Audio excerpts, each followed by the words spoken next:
미디어 협동조합 조합원 그리고 애청자 여러분 안녕하십니까? 국민라디오의 변현주 아나운서입니다. 지금부터 국민카페가 마련한 신춘 2014 대한민국을 말하다의 세 번째 특강을 시작하겠습니다. 오늘 특강의 강사님은요, 정직함과 따뜻함을 두루 갖춘 선대인 경제연구소 선대인 소장님이십니다. 선대인 소장님에 대해서 간단히 소개해드리겠습니다. 하버드대 케네디 스쿨을 나오셨고요. 동아일보 기자로 언론계에 입문하셔서 미디어 다음으로 옮기셨는데요. 그 뒤 서울시에 잠시 몸담으셨다가 세금혁명당 당수로 경제정의를 위한 운동을 펼치셨습니다. 2012년에 선대인 경제연구소를 창립해서 정직하고 정확한 경제정보 제공에 여념이 없으십니다.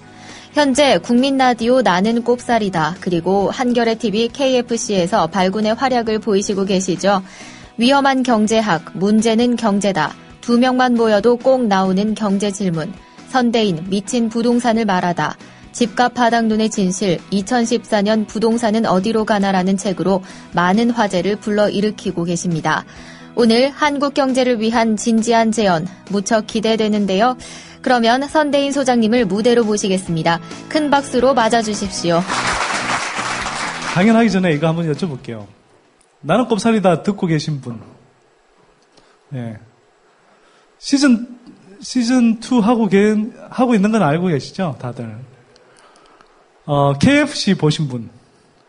예, KFC가 더 많군요. 아이씨. 분발해야 되겠네. 제 책을 한 권이라도 읽으신 분. 예. 저희 연구소 회원이신 분. 예, 포섭해야 될 분들이 많네요. 자, 두 분밖에 안 되네. 예. 어쨌거나 뭐 저를 이래저래 다 접해보신 분들 같은데 제 이야기 뭐 뻔하지 않나요? 뭐 새로 드릴 말씀이 별로 없는데 왜 오셨어요, 근데? 제 잘생긴 얼굴? 여러분들 이런 표현들 많이 들으셨죠? 한국은 수출로 먹고 사는 나라다. 많이 들으셨죠? 특히 FTA 때 한국은 뭐 수출로 먹고 사는 나라니까 FTA를 통해서 뭐 우리의 이제 수출 영토를 넓힌다. 뭐 그런 표현 썼죠. 동의하십니까?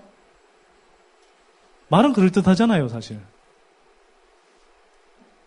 아닌가요? 그럴듯하죠? 근데 뒤에 생략되어 있는 게 있습니다. 한국은 수출로 먹고 사는 나라인데 내수가 죽어서 서민들이 죽어나는 나라다. 이게 생략되어 있습니다. 그리고 중간에 생략되어 있는 것도 있어요. 수식어가 생략되어 있습니다. 한국은 수출로 먹고 사는 나라인데 뒤에 다시 수출 대기업들한테 광고 받아 먹고 사는 언론들이 사는 나라다. 그 이야기들이 생략되어 있는 겁니다. 그래서 항상 언론들 보면 이렇죠. 아까 말씀드렸듯이 환율이 900원일 때 그게 900원이다가 1,300원, 1,200원으로 뛰었을 때 서민들이 물가 부담 때문에 예를 들어서 2010년, 2011년에 경기는 침체인데 계속 물가가 뛰었었잖아요. 그런 엄청난 고통을 겪고 있는 서민들 입장에서 기사를 쓰는 적이 없습니다. 그래서 그때는 환율 폭탄이 이런 이야기를 전혀 안 해요. 가게 입장에서 전혀 이야기를 안 하죠. 그런데 그렇게 올라가 있던 환율이 그나마 조금 이제 떨어졌어요. 최근 조금. 그 떨어졌는데 그것 때문에 이제 난리가 나는 거죠. 환율 폭탄이다. 그건 누구한테 환율 폭탄이냐. 삼성전자, 현대자동차 입장에서 보면 전에 가만히 앉아서 1억 달러 수출할 때마다 300억씩 벌던 게 200억으로 줄고 100억으로 줄고 그 가만히 앉아서 먹던 돈이 준다라는 것 때문에 그걸 환율 폭탄이라고 표현하는 거예요. 경제위기 초반에 몇 년 동안 서민 가게들은 환율 핵폭탄을 맞은 거죠. 그렇게 따지면. 그렇지 않습니까? 근데 그렇게 해도요. 그렇게 해서 인위적으로 고환율 정책을 써서 그렇게 수출 대기업들을 또 도와줬는데도 이제는 더 이상 수출 경쟁력이 없어서 수출이 더 이상 크게 늘어나지 않습니다. 이게요. 제가 뒤에 따로 이제 슬라이드를 준비하진 않았는데 여기서 수출이 그나마 정체 상태이거나 약간 늘어나는 것처럼 그나마 보이는 것도요. 삼성, 현대 두 개를 빼고 나면 오히려 줄어들고 있습니다. 지금 삼성전자, 현대차에 의한 착시 효과가 굉장히 심각합니다. 미국 자동차 시장에서 주요 업체별로 그 판매량이 어떻게 변하고 있는지 이걸 나타낸 겁니다. 정부에서 이런 이야기 하죠. 예를 들어서 출구 전략 시행에 따라서 뭐 금리가 오르는 등의 이제 부작용이 있지만 미국 경제가 그만큼 회복된다라는 뜻이니 한국 수출을 많이 하는 한국은 수출 물량을 늘려서 그걸 상쇄할 수 있다. 이런 이야기 들어보셨나요? 안 들어보셨어요? 이게 뭐 맨날 저만 듣는 이야기구나. 정부가 계속 그렇게 떠들고 있습니다. 신문에 한번 찾아보세요. 그런데요, 제가 아까 말씀드렸죠. 환율 효과를 이미 앞에 소진해버렸다고 그랬죠. 그죠? 그래서 2011년부터 미국 자동차 시장에서, 주요 업체별 이제 판매량을 보면 이미 환율 효과가 거의 끝나버린 상태예요. 그래서 GM, 포드, 크라이슬러. 발음이 좀 이상하다, 그죠? 참. 맨날 낙곱살에서 엄마 아파트 그래서 구박받는데. 이 미국 자동차 3사 판매량은 계속 늘어나고 있죠. 큰 흐름에서. 일본의 대표적인 자동차 3사, 도요타, 혼다, 닛산, 큰 흐름에서 계속 늘어나고 있죠. 현대, 기아차는요. 별로 안 늘어나죠? 이미 이 앞에 환율 떠받쳐서 늘려놓은 상태에서 더 이상은 크게 늘어나지가 않는 겁니다. 그동안, 예를 들어, 1달러당 900원일 때에 비해서 1달러당 1200원 돼서 그게 이제 미국에 가면 가격 경쟁력이 생기는 거잖아요. 예전에 뭐 한 2만 달러 받아야 됐던 걸 한 18,000달러만 받아도 사실은 원화로 계산하면 더 많은 수입이 생기니까 사실 가격을 깎아줄 수 있거든요. 그런 식으로 해서 가격 경쟁력 때문에 먹고 들어갔던 이제 시장 파이가 있었는데 그게 더 이상 늘어나지 않는다는 겁니다. 이미 환율효과가 다 소진됐고요. 그래서 정부가 이야기하듯이 뭐 미국 경기 회복된다고 해서 수출 업체들의 수출이 늘어난다? 제가 볼 때는 그럴 가능성이 거의 없습니다. 자, 더 심각한 문제. 제가 이제 수출 부분 이야기했고요. 한국 경제의 가장 심각한 위기 요인이라고 하자면 결국 부채 문제입니다. 부채. 근데 부채를 대부분 가계부채 문제만 알고 계시죠? 그죠? 지금 가계부채 얼마죠? 1,000조 원, 1,021조 원. 이거 이제 그 가계만 나타낸 거고요. 흔히 이제 그 개인 부문이라는 게 있어요. 가계 플러스 이제 비영리, 그 다음에 소규모 사업자를 포함한 영역인데요. 이건 이미 1,200조에 육박합니다. 엄청나죠? 이게 엄청난데 사실 감이 잘 안 잡히시죠? 솔직히. 솔직히는 저도 잘 안 잡힙니다. 이게 얼마나 어마어마한 건지. 근데 지난해 GDP가 한 1,400조 정도 됐을 겁니다. 그러니까 한 해 GDP에 맞먹는 양을 우리는 가계부채로 짊어지고 있는 거예요, 이미. 심각한 거죠? 근데 가계만 이러냐? 기업도 그렇습니다, 기업. 민간기업. 민간기업이 이미 1,159조 원. 그래서 제가 아까 이야기했던 이게 이제 개인 부문이거든요. 가계 및 비영리 단체. 이게 1,196조. 이미 1,200조. 그 다음에 정부하고 공기업 합친 거 880조. 이 세 가지 부문의 부채를 다 합치면 3,300조 원. 3,300조. GDP의 2.5배를 우리는 지금 빚으로 이고 살고 있다는 겁니다. 이자 부담 이야기를 하면 조금 그래도 감이 오실 겁니다. 3,300조인데요. 이건 제가 부채 중에서도 이자를 내는 부채만 따진 거거든요. 이자를 내는 부채만 따진 겁니다. 여기 이자율이, 즉 금리가 1% 올라가면 이자 부담이 얼마나 늘어날까요? 33조 늘어납니다. 3,300조에 100분의 1이니까 33조 늘어나죠. 그러니까 이율이 지금 1%만 올라가도 한국 경제 전체적으로 33조 원의 이자 부담이 생긴다는 겁니다. 근데 33조는요, 경제 성장률로 따지면 한 2.5%에 해당하는 겁니다. 2.5%.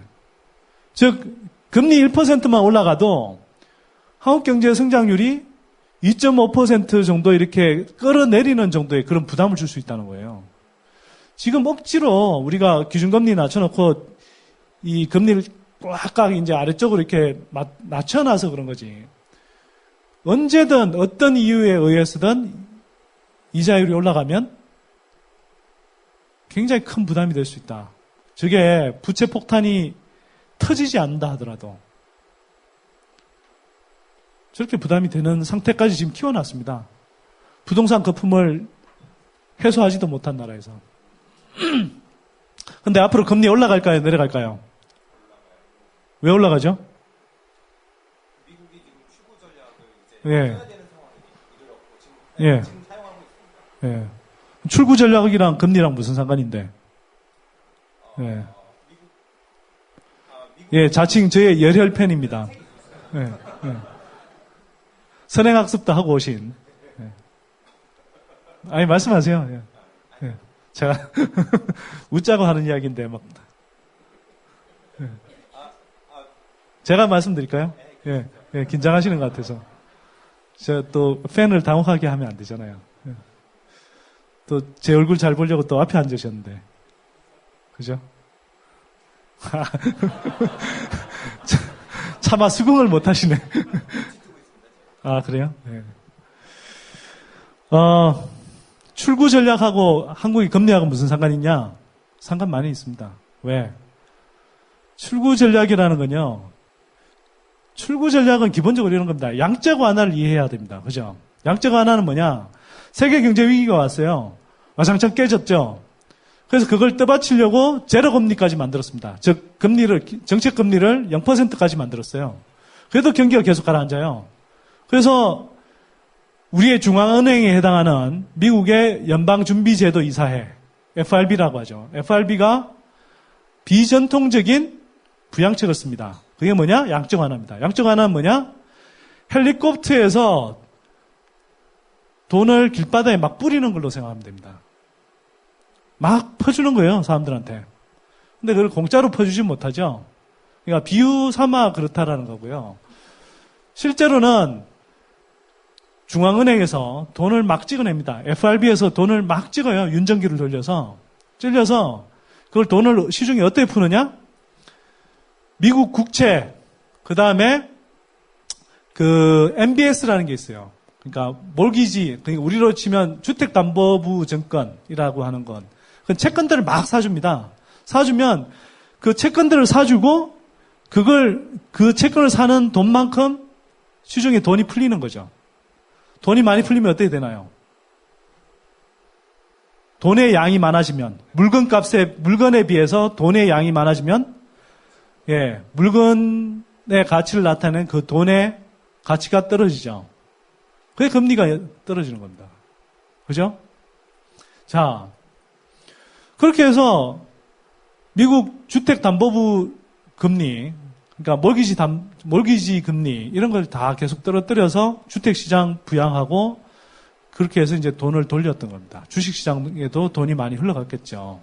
그렇게 해서 몇 년을 이제 버티니까 뭐 미국의 이제 주식시장은 이미 2008년 경제 위기 전 수준을 훨씬 넘어서서 고점으로 올라갔고 주택시장도 한 30몇 %까지 떨어졌다가 지금 한 15% 정도 바닥에서 반등한 수준까지 올라왔어요. 경기 회복이 되고 있다라고 이제 볼 수 있는 거죠. 일정하게. 자, 근데 이게 돈이 막 풀려 있는데 갑자기가 아니라 돈이 계속 풀려 있는 상태에서 경기가 갑자기 계속 생각보다 빠른 속도로 회복이 되면 이게 단순히 그냥 경기 회복되는 정도에서 그치는 게 아니라 막 물가가 팍팍팍 뛰기 시작합니다. 급속한 인플레이션이 올 수 있거든요. 그러면 그것 자체가 또 하나의 경제 위기가 되는 거죠. 물가가 막 한 20%, 30%씩 뛴다고 생각해 보십시오. 그러면 이걸 또 억제하기 위해서 또 금리를 확 금리를 올려버려야 되거든요. 그러면 경기가 충분히 회복되지도 않았는데 물가 잡느라고 다시 브레이크를 밟아야 되는 상황이 되고, 그렇게 되면 경기가 또 급락할 수 있고, 이렇게 돈 풀어서 이렇게 주식시장하고 주택시장 부양해놨는데 거기 가 있던 돈들이 다시 부실해질 수 있는 거다. 다시 부실화되면서, 거품이 터지면서. 그래서 이제 뭘 하느냐? 양적 완화를 점진적으로 축소해 갑니다. 그걸 출구 전략이라고 표현하는 겁니다. 출구 전략. 양적 완화 단계에 들어왔다가 이제 빠져나가는 거죠, 서서히. 자, 빠져나가는데 처음부터 막 급브레이크를 밟을 수는 없죠. 그래서 어떻게 하느냐? 아까 말씀드렸죠. 돈을 푸는 방식이 미국 국채나 그다음에 MBS 같은 걸 막 사준다 그랬었죠. 사준다 그랬습니다. 그 사주는 규모를 줄여가는 겁니다. 그 사주는 규모를 줄여가는 걸 테이퍼링이라고 하는 겁니다. 테이퍼링. 테이퍼링이라는 말은 들어보셨나요? 예. 테이퍼는 뭐냐면 영어로는 점점점 좁아드는, 그 다음에 이렇게 줄어드는 이런 뜻입니다. 즉, 예를 들어서 미국 국채 매입하던 걸 처음에 850억 달러, 우리 돈으로 매월 90조 원씩 매입을 해주다가 이걸 750억 달러, 650억 달러까지 지금 줄여놓은 겁니다. 그래서 이제 시장이 이제 돈을 푸는 양을 점점 줄여가는 거고요.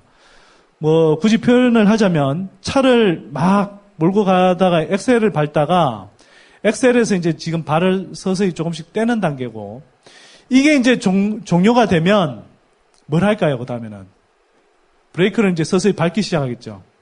브레이크를 밟는 건 정책 금리를 올리는 겁니다. 즉, 양적 완화를 이제 850억 달러, 650억 달러 이런 식으로 쭉쭉 줄여가서 나중에는 하나도 이제 제로가 되겠죠. 제로가 되면 거기에서 일정한 시점이 다시 지나면 금리를 다시 올려가는 겁니다. 그게 언제라고 이미 미국 FRB 신임 의장이 예고를 했죠. 며칠 전에 예고를 했습니다.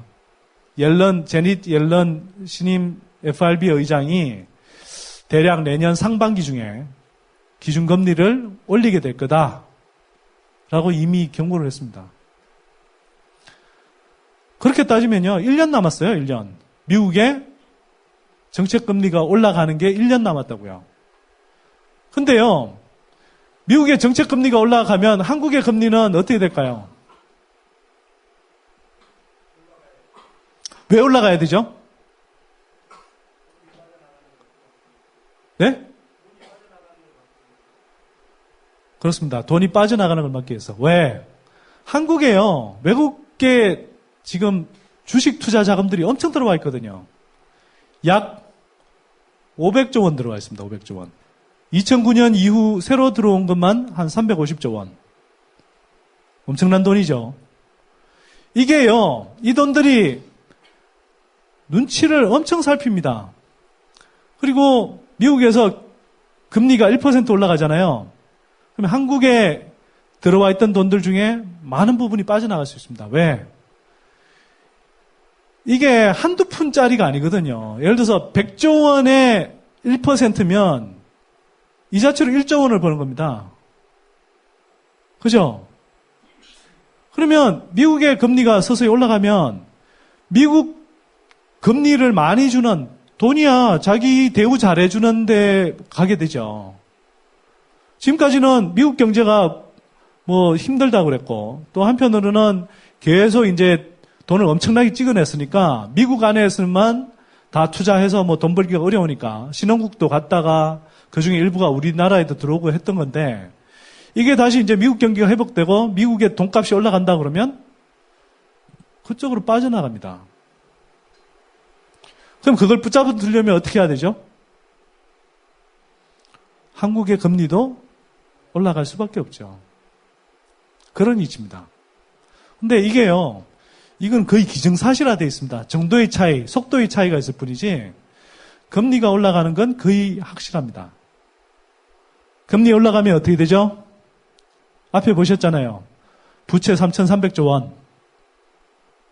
민간 기업이든 정부든 가게든 1%만 올라가도 전체적으로 33조를 더 부담해야 됩니다.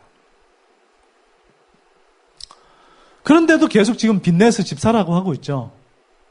그 다음에 민간 기업들 이렇게 부채가 급증했는데도 이거 해소할 생각 안 하고 민간 기업들 구조조정하기보다는 계속 민간 기업들도 지금 구조조정 제대로 안 하고 있습니다. 그러니까 심심하면 지난해도 그랬고 뭐 몇 달 있으면 어느 기업이 문제 생기고 어느 기업이 문제 생기고 이러죠. 그게 뭐 미국 세계 경제가 막 갑자기 좋아져서 또 한국 경제가 갑자기 좋아져서 그 기업들이 부실을 갑자기 털어낼 수 있으면 모르겠는데 갑자기 안 좋아집니다. 그럼 어떻게 되나요?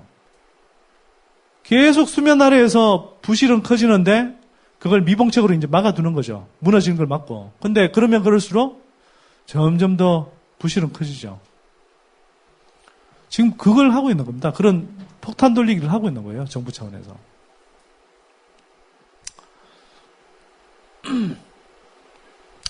제가 이제 아까 말씀드렸던 대로 실제로 미국채 10년물 이거죠. 미국채 10년물이 올라가니까 이게 주황색하고 이제 파란색은 한국 회사채하고 국고채 금리를 나타낸 건데요.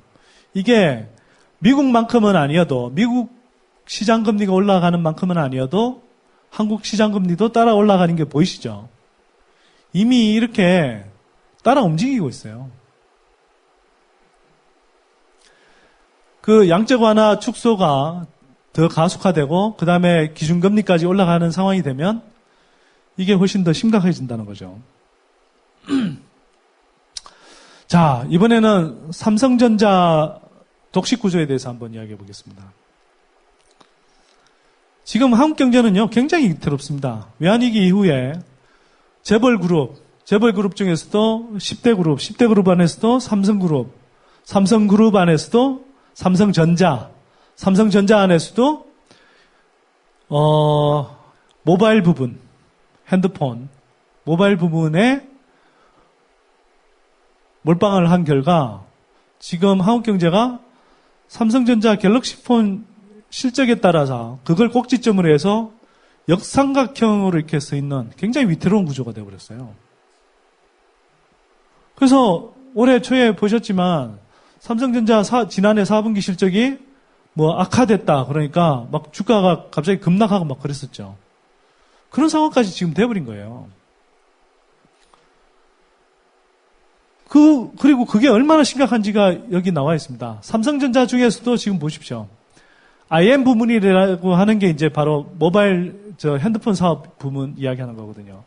이게 그 매출액 규모가 엄청나고요. 영업이익도 삼성전자 영업이익의 거의 대부분을 차지합니다. 그래서 이렇게 비율로 나타내면 매출액은 삼성전자 모든 부문 중에서 54.8%, 영업이익은 69%를 핸드폰 하나로 지금 만들어내고 있는 겁니다. 근데 핸드폰이 더 이상 성장성이 없다. 또는 더 이상 과거처럼 해외든 어디든 국내에서든 잘 팔 수가 없다. 이렇게 되면 어떻게 되나요? 흔들리죠. 그리고 이미 외국계 증권사들부터가 먼저 경고했지만 이미 삼성전자 실적의 성장성에 한계가 왔다라는 게 지난해 4분기 실적에 드러난 겁니다. 자, 앞으로요, 계속 더 삼성전자 실적이 크게 더 좋아질 가능성이 없다라는 것은 아까 앞에서 말씀드렸던 환율효과 측면에서도 그렇습니다. 환율효과. 이걸요, 사실은 좀 어려운 이야기일 수 있는데요. 제가 결과치만 말씀드릴게요. 삼성전자 그 실적 가운데 환율효과 때문에 삼성전자 실적이 부풀려진 정도가 어느 정도냐? 가장 최근에 게요. 예를 들어서 이제 그 정상 환율을 어느 정도로 보느냐에 따라서 좀 가정에 따라서 다를 수 있지만 1달러당 930원으로 잡으면 삼성전자 영업이익 가운데 한 30% 정도가 순전히 환율 효과 때문에 늘어난 겁니다. 1달러당 1,000원으로 잡으면 18.5%가 순전히 환율 효과 때문에 그래요. 근데 이 돈들은 사실은 일반 가게들, 소비자들 호주머니에서 다 나온 돈입니다. 한 푼씩 한 푼씩. 그래서 제가 올해 초에 삼성전자 그 4분기 실적이 악화됐다고 그랬을 때 제가 그때 직후에 연구소 보고서로 이 추정 작업을 해봤어요. 삼성전자 환율 효과 때문에 실제로 실적 악화된 금액이 어느 정도냐. 제가 그 범위를 대략 6천억에서 8천억으로 잡았거든요. 근데 나중에 실제로 이게 이제 삼성전자가 처음에 그냥 큰 액수, 그러니까 대략 실적이 얼마 정도다라고 한번 발표하고 나서 그걸 한 달 정도 있다가 확정 발표하거든요. 확정 발표할 때 그 구체적인 내용을 보니까 실제로 환율이 떨어져서 한 7천억 정도 줄었다. 영업이익이. 그렇게 삼성전자 스스로가 발표했습니다. 상당히 정확하죠? 예. 아니, 갑자기 깔때기 되니까 이렇게 별로 박수도 안 쳐주시고. 네, 고맙습니다. 실제로 그동안 우리가 이 경제 위기 전에 비해서 환율이 이렇게 뛰어서 재벌 대기업들이 얼마나 덕을 받는지에 대해서는 하나도 이야기를 안 했잖아요. 한번 생각해 보십시오. 이렇게 환율이 떨어질 때는 막 수출 대기업이 엄청나게 피해가 있는 것처럼 이야기를 하는데 그동안 덕 봤던 거에 대해서 한 번도 왜 안 떠들죠? 그러니까 언론들이나 뭐 전문가라는 사람들이 다 그냥 수출 대기업의 입장에서 그 사람들의 이해관계 입장에서 설명을 하고 있는 거예요. 그리고 외국 기사 보면 나옵니다. 예를 들어서 일본의 이제 도요타 자동차, 아베노믹스 때문에 우리 삼성전자, 현대자동차 같은 환율 효과를 몇 년 전에 우리가 누렸던 걸 일본의 도요타니 뭐 소니니 이런 게 누리고 있겠죠, 지금. 그래서 그런 기사들 보면 나와요. 아, 이렇게 해서 도요타 영업이익이 엄청 좋아졌다. 30% 개선됐다. 근데 이 30% 좋아진 거의 상당 부분이 환율 효과 때문이다. 이렇게 설명해요. 근데 똑같은 현상을 한국 수출 대기업 실적에는 대해서는 전혀 적용을 안 합니다. 아니, 정말, 완전히 손바닥으로 하늘을 가리고 있는 격이죠. 근데 이런 건요, 정치적으로 예를 들어서 오히려 정치적으로 간첩 조작 습관이니 이런 걸 밝혀내고 그걸 사람들한테 전달하는 것보다 훨씬 어렵습니다, 사실은. 이게 물론 제가 설명을 쉽게 풀어서 못하는 것일 수도 있지만 기본적으로 사실 굉장히 어려운 이야기거든요. 그냥 일반 국민들이 그냥 편하게 이렇게 들어서 바로 직관적으로 이해할 수 있는 수준의 그런 쉬운 이야기는 아니거든요, 원래. 그런데 이게 여러분들의 누군가는 가만히 앉아서 떼돈을 벌게 하고 그리고 대다수의 누군가들은 상대적으로 몇십만 원씩, 1년에 몇십만 원씩 또는 몇백만 원씩 더 가난하게 만드는 정책을 하고 있는 거예요. 환율 효과 때문에 이야기가 너무 길었네요. 자, 그만큼 삼성전자한테 퍼주는 방식이 굉장히 다양하다는 겁니다. 제가 환율 효과만 이야기했죠. 예를 들어서 법인세 깎아줘. 그 다음에 R&D 투자 이런 거 하면요. 대부분 대기업들한테 들어갑니다. 대기업들 자기네들 돈으로 잔뜩 벌어놓은 돈으로 자기들이 투자해야 될 걸 그냥 정부가 해줘요. 정부가 R&D 예산 편성해서 그걸 대기업들 자기네들 하고 싶은 그 연구 개발 과제를 정책 과제로 만들어서 정부가 대신 투자해 줍니다. 정부가 대신 해주는데 뭐하러 투자합니까? 민간 기업이. 그러니까 현금 잔뜩 쌓아놓고도 투자 안 하죠.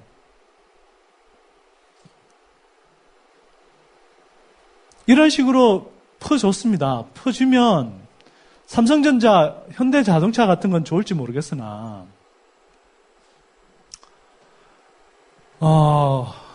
국민들은 점점 가난해지죠.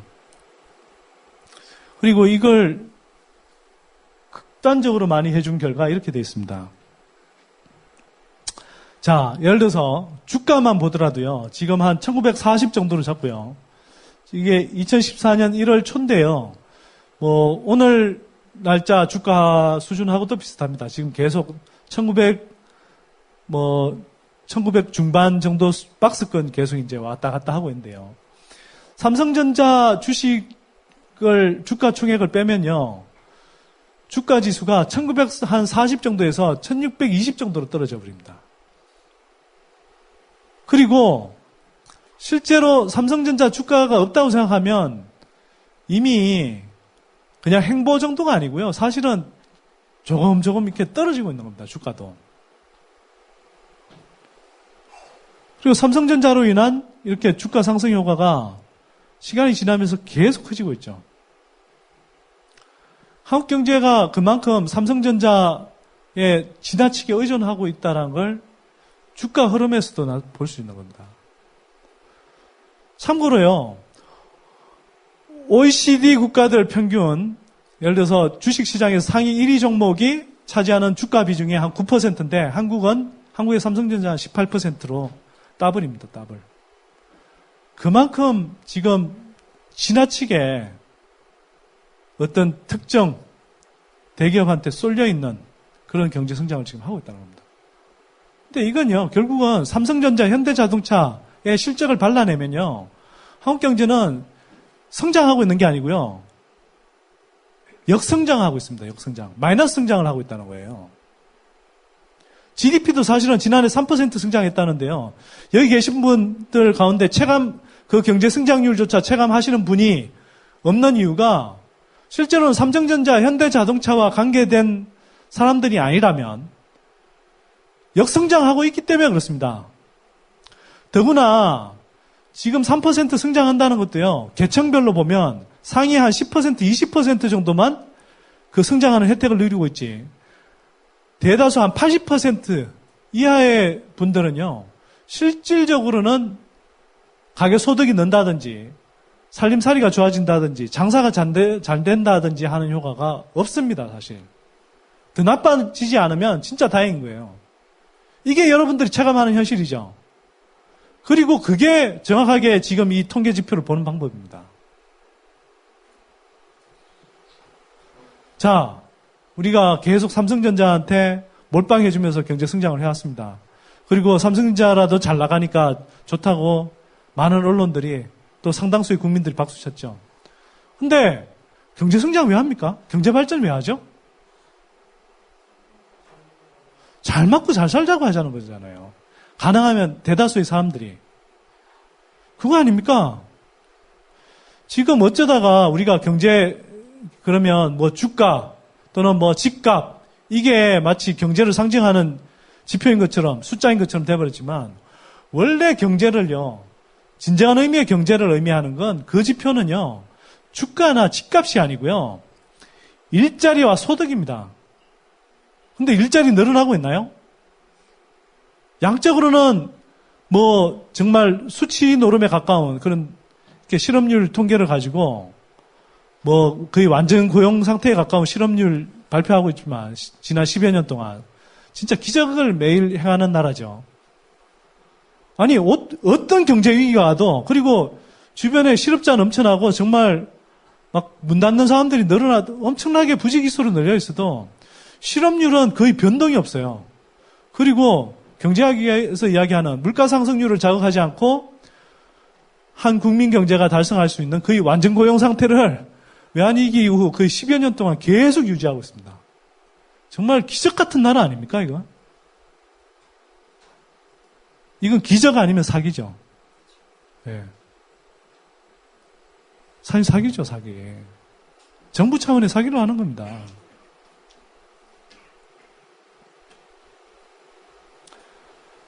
자, 초반부터 또 너무 흥분하면 안 되고요. 지금 몇 시인가요? 시계가 안 보이네. 8시 24분. 와, 시간 너무 많이 잡아먹었는데, 벌써.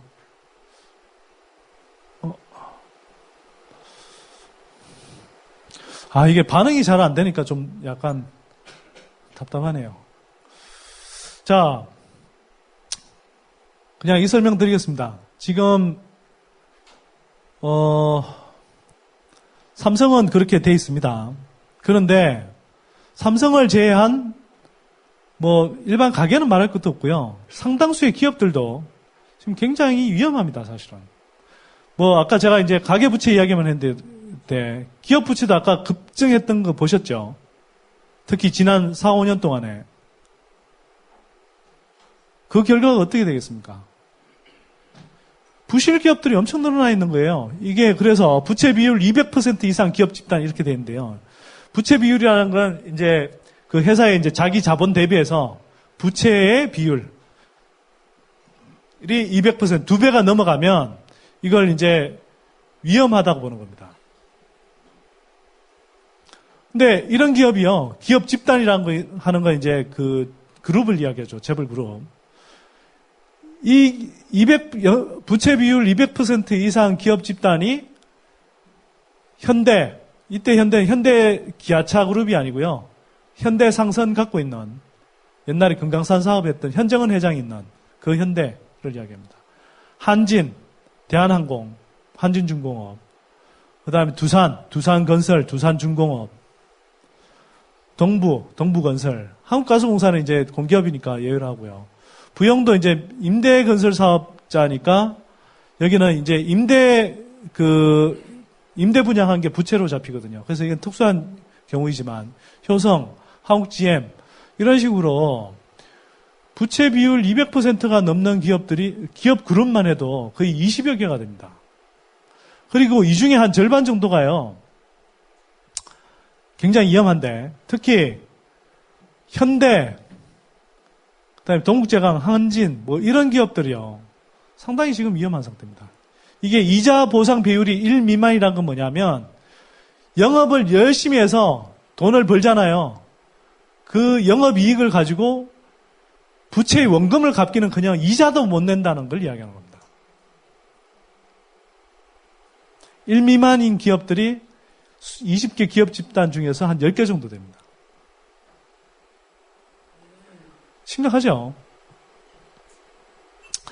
세금 문제 잠깐만 이야기하고 일단 강의는 마무리할게요. 이명박 정부 초기인 2008년에 경제 위기가 닥치자 2008년 한 10월쯤에 이명박 정부가 감세 정책을 내놨습니다. 감세 정책의 원래 이름은 경제제도약과 서민경제 지원을 위한 세제 개편안. 참 악랄하죠. 서민경제 지원. 왜 제가 악랄하다고 표현했는지 보시면 아실 겁니다. 자, 그 감세 정책이 나온 결과 지난 이명박 정부 때 어떻게 변했느냐.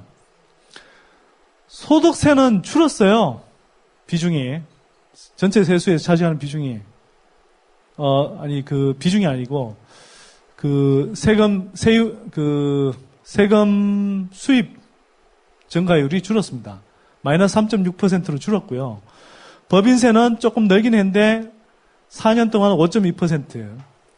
자, 그런데 이 소득세는 줄었고 법인세는 미미하게 늘어났는데 부가가치세는 20% 늘어났고요. 술에 붙는 주세는 27.2%. 유류세, 기름에 붙는 세금은 21.9% 늘어났습니다. 이 공통점이 뭔가요? 간접세, 부가가치세, 주세, 유류세 다 간접세죠. 간접세는 이건이든 여러분이든 소비하는 양만큼은 똑같이 세금을 내는 세금 비중이 늘어났다는 겁니다. 그럼 소득 역진 현상이 굉장히 심각해졌겠죠. 자, 또 열심히 깎아준 거 있네요. 종합부동산세 마이너스 57.4%. 아주 확실히 줄여졌죠. 네. 그때 이렇게 이야기했죠. 한 사람의 징벌적인 세금을 내는 사람도 없애야 된다 그러면서 종합부동산세 왕창 깎았죠. 그리고는 한 사람 대신에 수천만 명이 똥바가지 뒤집어 쓰도록 간접세를 늘린 겁니다. 같은 간접세인데도요, 부가가치세는 20% 늘어났는데 개별 소비세는 마이너스 1.8% 줄었어요. 개별 소비세는 옛날에 특별 소비세라고 불렸던 거, 주로 사치품에 쓰던 거, 고가 물건에 붙는 거. 저 부자들 돈 쓰는 데는 줄여준 거예요. 같은 간접세인데도. 개별 소비세는 누구나 다 사지 않잖아요. 그죠? 고가의 뭐 그런 뭐 골프 클럽 세트 이런 거. 그런 건 부자들만 삽니다. 부자들 세금 부담을 줄여준 거예요. 또 저런 식으로. 참 꼼꼼하죠. 자, 그 결과 어떻게 됐느냐? 이렇게 됐습니다. 노무현 정부 때 계층별 세금 증가율을 보면 하위 20%가 7.2% 늘어났고 그 다음 차상위 계층이라고 불리는 하위 20에서 40%는 3.8% 늘어났는데 반면에 상위 20에서 상위 40%는 35.1%, 그 다음에 상위 20%는 63.7% 늘어났습니다. 이건 우리가 조세 정의라는 측면에서 보면 당연한 현상 같죠? 소득 많은 사람들한테 세금 부담을 늘린 거고, 사실 뭐 조세 정의라는 측면에서 잘못된 거 없잖아요. 그죠? 이명박 정부 때 어떻게 됐느냐? 하위 20%의 세금이 43.5%, 차상위 계층이 65.7%나 늘어난 반면에 상위 20%는 딸랑 13.2%.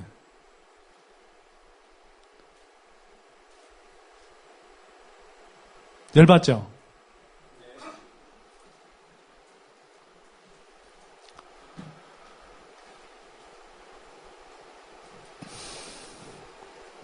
그래서 이게요, 사실 이명박 정부 이전의 자료입니다. 그 자료를 사용해서도 한국은요, 공공소득 이전, 즉 정부의 이제 뭐 재정 지출이라든지 또는 뭐 보조금 지원이라든지 이런 걸 통한 소득 이전에 따른 불평등 감소 효과가 보이시나요, 여기? 짓거리만 해서 아마 안 보이실 겁니다. 이게 흐릿해서 그런 게 아니고요. 압도적인 꼴찌죠. 그러니까 조세 재정을 통해서 소득 재분배 효과가 거의 제로에 가까운 나라입니다. OECD 국가 가운데 꼴찌예요, 꼴찌. 가계소득 과세 비율과 불평등 감소 효과를 보시면 마찬가지입니다. 그러니까 가계소득에 대해서 제대로 누진 구조를 만들어서 세금을 부과했으면 소득 재분배 효과가 생길 텐데 그걸 거의 제대로 안 하고 아까 말씀드렸듯이 이명박 정부처럼 이명박 정부 이후로 훨씬 심해졌겠지만 저렇게 하니까 소득 재분배 효과가 없죠. 그래서 OECD 국가 가운데 꼴찌가 된 겁니다. 그래서 이런 현실을 제가 바꾸고 싶어서 뭘 할게요? 세금혁명당 만들었잖아요. 세금혁명당. 물론 뭐 충분한 동력을 얻지 못하고 개점 휴업 상태로 들어갔습니다만 뭐 그때 같이 뜻을 모아준 분들한테 늘 좀 미안한 마음이지만 그걸 선대인 경제연구소 차원에서 구현하려고 굉장히 노력하고 있습니다. 자, 이 밖에도 사실은 뭐 준비한 내용들이 부동산 이야기가 있는데요. 이런 거 별로 관심 없잖아요, 여러분들. 그죠? 부동산은 뭐 제가 이야기도 많이 했고, 예, 시간이 없는 관계로 생략하겠습니다. 예. 뭐 아주 애절한 눈빛을 보내셔도 할 수 없습니다. 그 한국 경제 어떻게 해야 되나? 제가 일단 그냥 시간이 없으니까 제목만 간단하게 읽을게요. 이게 라디오 방송으로 나가야 되니까 제가 제목은 간단하게 읽겠습니다. 일단 재벌 개혁해서 산업 생태계를 살려야 되고요. 그러니까 미국이 100년 전에 또 일본이 독일이 5, 60년 전에 뭐 자이든 타이든 우리의 재벌에 해당하는 트러스트 또는 자이바츠 또는 콘체른 이런 걸 해체해서 라인강의 기적, 뭐 일본의 그 수십 년 동안의 고속 성장, 또 미국의 1950년부터 70년대까지 30년 동안의 그 경제 성장과 그 소득 그 분배가 골고루 균형 잡히게 성장하는 그런 황금기를 맞았듯이 재벌 개혁은 필수고요. 그 다음에 피라미드의 윗부분만 돈이 드는 낙수 효과가 아니라 피라미드의 밑바닥이 따뜻하게 되어서 서민 경제가 살아나서 이게 피라미드의 위까지 올라가는, 그래서 분수 효과를 만들어야 된다라고 이야기하는 거고요. 그 다음에 B급 인생들도 살 수 있는 생활인 국가.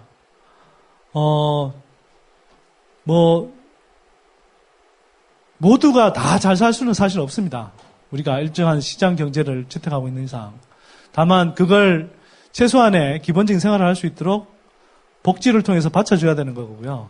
튼튼한 바닥을 만들어줘서 사회 안전망을 만들어줘야 되는 거고, 또 한편으로는 같은 돈을 벌더라도 예를 들어 재벌들의 독과점 구조를 없애서 경쟁하게 해서 품질 대비해서 가격이 저렴하도록 해서 생활 물가를 줄여주는, 낮춰주는, 그래서 생활이 편한 그런 나라를 만들어야 된다는 거고요. 그 다음에 나라 살림 잘 꾸려서 세금혁명하고 또 그런 돈들을 교육, 문화, 복지 이런 데 써서 이 나라를 좀 근본적으로 바꿔보자 라는 거고요. 그 다음에 제가 많이 하는 이야기입니다만 재벌, 토건, 관료, 이익동맹을 해체해야 합니다. 예를 들어서 모피아, 토건족 이런 이야기 제가 많이 드렸죠.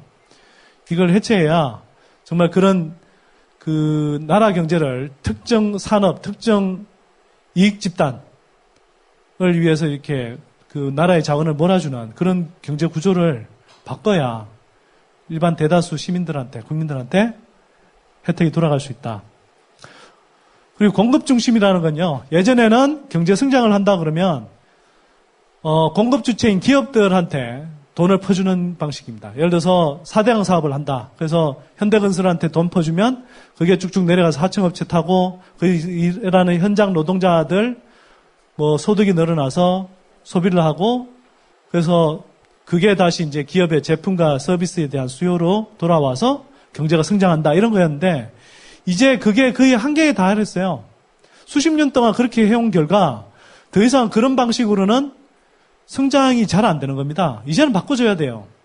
그래서 수요 중심으로 가야 됩니다. 수요는 누구냐? 수요는 여기 앉아 계신 여러분들 한 사람 한 사람입니다. 국민입니다. 일반 서민들한테 돈을 지원해 주는 거예요. 예를 들어서 무상급식, 그게 단순히 복지 차원에서 끝나는 게 아니고요. 무상급식을 하면 어떻게 됩니까? 그만큼 가게의 비용이 줄어들죠. 급식비가 줄어드는 거 아닙니까? 그만큼 생활비가 줄어드는 거잖아요.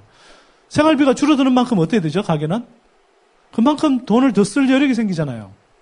그죠? 그러면 그게 시장의 수요가 되는 겁니다.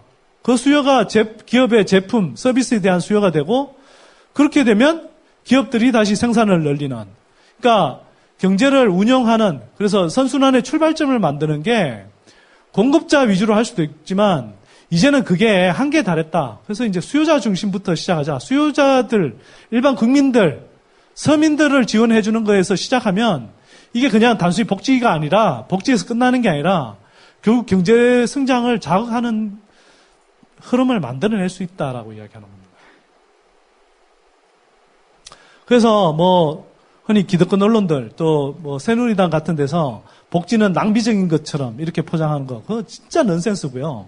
거꾸로 제가 말씀드렸듯이 4대강 사업처럼 우리 아이들의 말랑말랑한 두뇌에 쓰지 않고 콘크리트 강바닥에 돈을 처박는 것이야말로 정말 돈을 낭비하는 겁니다. 지금 같은 시대에는. 그죠? 조금 더 말씀드리면 정부화 시대라고 하고, 심지어 박근혜 정부조차도 창조경제를 부르셨잖아요. 그죠? 지식 누가 생산하고 정보 누가 가공하며 창의성을 누가 발현합니까? 사람이잖아요. 사람한테 투자해야죠. 사람한테 투자하는 건 사람들이 안정감을 갖고 창의성을 발현할 수 있는 복지에 투자하는 거고요. 그 다음에 우리 젊은 세대의 말랑말랑한 두뇌에 투자하는, 교육에 투자하는 거고요. 이 사람들이 삶의 질을 누릴 수 있는 문화에 투자하는 겁니다. 이게 왜 낭비입니까? 그죠? 수출과 내수의 병행 성장 전략. 우리는 지금 너무 극단적으로 수출 의존도가 높습니다. 수출 의존도가 높은 것까지도 좋은데 수출의 70%를 대기업이 담당합니다. 다른 대부분의 수출 많이 한다는 나라들은요, 그 비율이 중소기업이 한 60%, 70%를 차지하고요. 대기업 비중이 오히려 더 적어요. 근데 한국은 거의 수출 대기업 1번도의 수출 의존 전략을 쓰고 있습니다. 이거 바꿔줘야죠. 자, 수출 떠받친다라고 아까 인위적인 고환율 정책 썼다고 그랬죠? 그렇게 되면 내수는 위축이 됩니다. 왜? 왜냐하면요, 아까 환율 효과를 통해서 말씀드렸다시피 수출 대기업 도와준다고 환율을 900원 하던 걸 1200원으로 올려버리면 수출 대기업이야 좋지만 그게 수입 물가 오르고 생산자 물가 올라서 소비자 물가 오르잖아요. 소비자 물가 오르면 여러분들 지출을 더 합니까? 덜 합니까? 여러분들 소비가 줄어들죠? 여러분들 소비가 줄어드는 게 뭡니까? 민간 소비가 위축되는 거죠. 그게 내수 위축입니다. 딴 게 아니고. 이런 식으로 인위적으로 무리하게 수출 부양을 하면 결국 내수를 죽여서 수출을 하는 돕는 거입니다. 근데 이 균형이 너무 벗어났어요. 벗어나도 한참 벗어났어요. 그래서 이제는 수출과 내수가 서로 병행해서 성장할 수 있도록 그렇게 구조를 만들어줘야 된다는 거고. 4대강 사업 같은 한방 신화는 없다. 차근차근 질 좋은 지속 가능한 경제 발전을 할 수 있는 그런 구조를 만들어야 된다. 시스템을 만들어야 된다. 또 그런 의미에서 경제 특구가 아니라 산학연 클러스터 가 발전할 수 있는 창조도시를 만들어야 된다. 이 반짝반짝하는 두뇌들에 투자해서 그 두뇌들이 벤처를 만들고 그래서 활발한 산업 생태계가 만들어질 수 있는 구조로 만들어야 된다는 거고요. 그 다음에 마지막으로 대한민국의 최대 기회는 결국 북한이다. 이게 뭐 어찌하다 보니 제가 몇 년 전부터 했던 게 박근혜의 통일 대박처럼 돼버렸는데요. 통일 대박이라는 표현 자체는 맞다고 생각합니다, 저는. 통일 대박. 통일 잘하면 대박이죠. 왜 대박이냐? 지금 기존의 기득권 세력들이 해왔던 것처럼 북한이 한꺼번에 무너져서 갑자기 북한을 우리가 먹여 살려야 되는 구조가 되면 그건 정말 재앙적인 충격이 될 수 있습니다. 통일이란 건 이렇거든요. 비용은 초반에 엄청 들어가고요.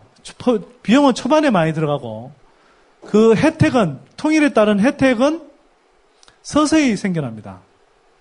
그런데 이게 북한의 어떤 급변 사태가 생겨서 갑자기 확 무너지는 사태가 돼서 우리가 갑자기 흡수 통일해야 되는 상황이 되어버리면 혜택은 발생할 여지가 없이 천문학적인 비용만 일단은 초반에 들어가게 돼 있거든요.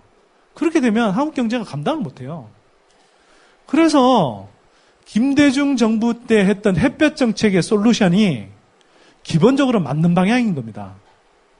그러니까 통일에 대한 단계는 통일을 위한 단계는 일찍 시작해서 장기간에 걸쳐서 서서히 경제 교류와 협력을 통해서 그 통합의 과정을 만들어가고 그렇게 해서 수십 년에 걸쳐서 점진적인 통합을 통해서 결국은 통일에 이르는 그 이정표를 제시한 게 사실 햇볕 정책이죠. 그게 맞습니다. 왜? 그렇게 하면서요. 우리가 개성공단을 만들었잖아요. 그게 남북한이 협업할 수 있는 가장 최선의 모델을 보여준 겁니다. 이미. 남한은요. 어쨌거나 수십 년 동안 그 굉장히 낙후된 나라에서 고속 성장을 한 경험을 갖고 있습니다. 그 노하우를 갖고 있어요. 경제 개발을 어떻게 하는지 특히 그 낙후된 국가에서 개발도상국 단계에서 굉장히 고속 성장하는 비법을 체득하고 있는 나라입니다. 기업들이 이미 다 노하우를 갖고 있죠. 그 건설업체들이 지금 우리가 뭐 웬만한 재벌 그룹들은 다 건설업체를 갖고 있잖아요. 그래서 사실 개발연대 때 그 고속 성장을 하면서 우리가 도로 닦고 댐 놓고 그렇게 하면서 그게 성장할 때 통했던 방식으로 성장했거든요. 그걸 아직 갖고 있어요. 그리고 상대적으로 튼튼한 자본력도 있습니다. 북한은요, 굉장히 양질의, 조금만 훈련받으면 굉장히 숙련된 양질의 노동력이 있습니다. 그리고 풍부한 지하자원, 광물자원이 있어요. 그리고 공간적으로는 우리가 한반도라고 하지만 정말 섬나라처럼 대륙으로 직접 뻗어나갈 수 없었는데 북한하고 통일되면 물류혁명이 일어나죠, 대륙으로. 대륙 경제권으로 직접 뻗어나갈 수 있습니다. 엄청난 활로가 열리는 거죠, 사실은. 진짜 통일 대박입니다, 사실은. 근데 그렇게 하려면 제대로 통일 과정을 관리해야죠. 경제협력과 교류를 차근차근 단계적으로 하고 서로 신뢰를 쌓아가고 그렇게 하면서 북한의 경제 성장을 도모해주고 한편으로는 그 북한의 인력들을 이제 훈련시켜 가면서 점진적으로 나가야 되는 겁니다. 그렇게 하면 실제로 최종적인 과정에 이를 때 한국은요, 정말 엄청난 경제적 기회를 가질 수 있다고 봅니다. 제가 볼 때는요, 지금 한국의 상황에서는 북한하고 정말 제대로 경제적인 통합을 이루는 것만큼 더 뛰어난 대박 기회는 없습니다, 사실. 이렇게 이야기하다 보니까 제가 친박처럼 돼버렸네요. 그죠? 원했던 게 아닌데. 원래 TK인데 저는 지역을 늘 배반하고 살았는데요. 성인이 된 이후로. 문제는 박근혜 정부가 실제로 말은 그렇게 하는데 내용이 없죠. 실제로는 뭐 개성공단 저거 거의 문 닫은 상태로 돼버렸고 그렇게 해놓고 통일 대박이라 그러니 어이가 없는 거죠. 실제로 통일 대박으로 나아갈 수 있는 가장 첫걸음이고 가장 모델 케이스인데 그걸 저렇게 꼭 박근혜 정부 탓만 이야기할 수는 없습니다. 북한하고의 상호적인 그런 이제 그 과정이 있었으니까 그럼에도 불구하고 저렇게 폐쇄되도록까지 만들어버린 건 결국은 박근혜 정부가 진정한 의미에서 통일 대박을 향해 나아가는 그 기회 자체를 스스로 닫아버리고 있는 거죠. 그러고 나서 말로는 통일 대박.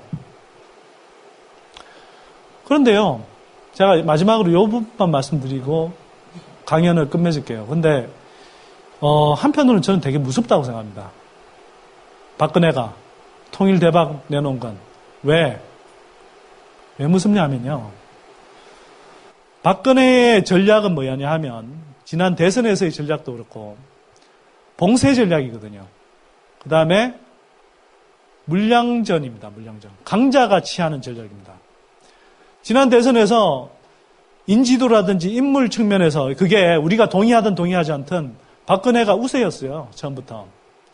자, 그럴 때 어떤 그 대선의 아젠다 이런 것들만 무력화시키면 그래서 대립구도를 그러니까 희미하게 만들면 기본적으로 박근혜 쪽이 먹을 수 있는 선거였어요, 사실은. 그리고 박근혜가 정말 그 작전을 잘 썼습니다. 그게 뭐냐 하면 야권이 가지고 있던 의제, 경제민주화, 복지 이걸 박근혜가 가져가 버려요. 말로만. 그런데 어떻게 됐습니까? 야권이 그런데 정말 이게 차별화될 정도로 경제민주화, 복지 이걸 그냥 부러지거나 그냥 구호 정도로 거치는 게 아니라 정말 그걸 실현할 수 있는 인물들을 전면에 내세우고 그 아주 세밀한 정책들을 강력한 의지를 가지고 추진했으면 박근혜의 그냥 코스프레와 비교되는 차별화되는 어떤 지점이 나타났을 거예요. 그래서 대립각을 충분히 인지하고 사람들이 그걸 인지한 상태에서 투표할 수도 있을 텐데 야권이 그러질 못했어요. 그런 상황에서 박근혜는 봉쇄를 해버린 거죠. 그러니까 약자가 강자를 이기는 방법은 차별화 전략입니다. 나는 너하고 달라. 이런 강점이 있어. 강자가 갖지 못한 어떤 차별화 전략을 내세워서 그걸 가지고 승부를 거는 겁니다. 근데 야권은 차별화 하려고 했죠, 초기에는. 그리고 그게 뭐 무상급식부터 시작해서 조금씩 먹히는 것 같았는데 이게 야권이 이런 전략으로 나올 걸 알고 박근혜가 경제민주화, 복지 이걸 내세워버린 거예요. 그래서 그걸 무력화시켜버렸어요. 차별화 전략을 봉쇄해버린 거죠. 자, 근데 여기서 끝난 게 아니고요. 그나마 야권의 의제로 남아있었던 거. 이게 햇볕 정책, 그 다음에 통일 지향 노선 아니잖아요. 근데 이걸 통일 대박론으로 다시 무력화시켜버리는 거예요, 지금. 그래서 무서워해야 됩니다. 사실 제가 뭐 박근혜 이게 신용만 하는 거라고 이렇게 그냥 뭐 비판했지만 문제는 뭐냐 하면 박근혜가 이렇게 떠들고 조선일보가 몇 개월에 걸쳐서 통일 대박 특집 기사를 만들고 이렇게 해버리고 그리고 정권에 장악되어 있는 방송들이 뭐 통일 관련한 기획들을 해버리면 이게 이제 야권의 의제가 아닌 거예요. 그러면 야권은 이제 뭘로 승부할 거냐는 거죠. 그래서 제가 무섭다는 겁니다, 이게. 사실 승부할 지점은 분명히 있습니다. 구체적인 정책을 가지고 사실 의제를 만들어내면 되거든요. 우리가 무상급식 그게 처음부터 된다고 생각하고 했던 게 아니잖아요. 지금도 예를 들어서 야권 뭐 경기도지사 후보들 가운데 야권 후보들 중에 뭐 버스 공영제 또 심지어는 무상버스 뭐 이런 이제 공약까지 나오고 있습니다만 이게 저는 상당히 정말 정교하게 잘 밀어붙이면 좋은 의제가 될 수 있다고 생각합니다. 대립각 충분히 만들 수 있어요. 그런 걸 만들어내야죠. 예를 들면 주택협동조합 이런 거 대대적으로 만든다고 그런 의제 내걸 수 있습니다. 그런 것들 해야 돼요. 그래서 뭐 예를 들어서 박은순 시장 같은 경우도 정몽준이 뭐 30개 서울 30개 대형 개발하겠다 이런 공약도 내세우고 뭐 영산까지 다시 개발 시도하겠다 이렇게 이야기했죠.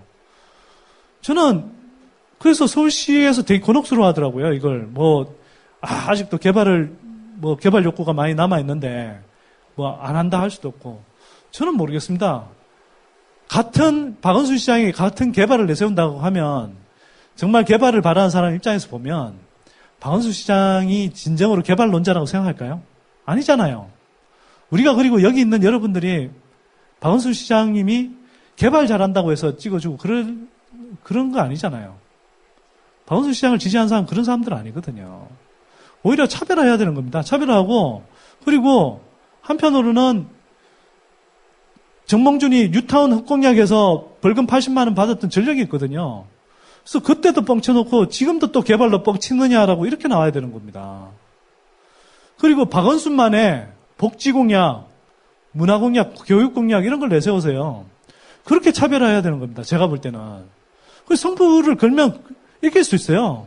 근데 그게 아니라 정몽준이 그렇게 개발론 해서 먹힌다고 해서 그리고 이런 지지율 좀 올라온다고 해서 뭐 그 정도는 아니지만 색채가 약하지만 어떤 개발 공약 그리고 온갖 뭐 좋은 개발 이런 식으로 포장을 해도 개발은 개발입니다.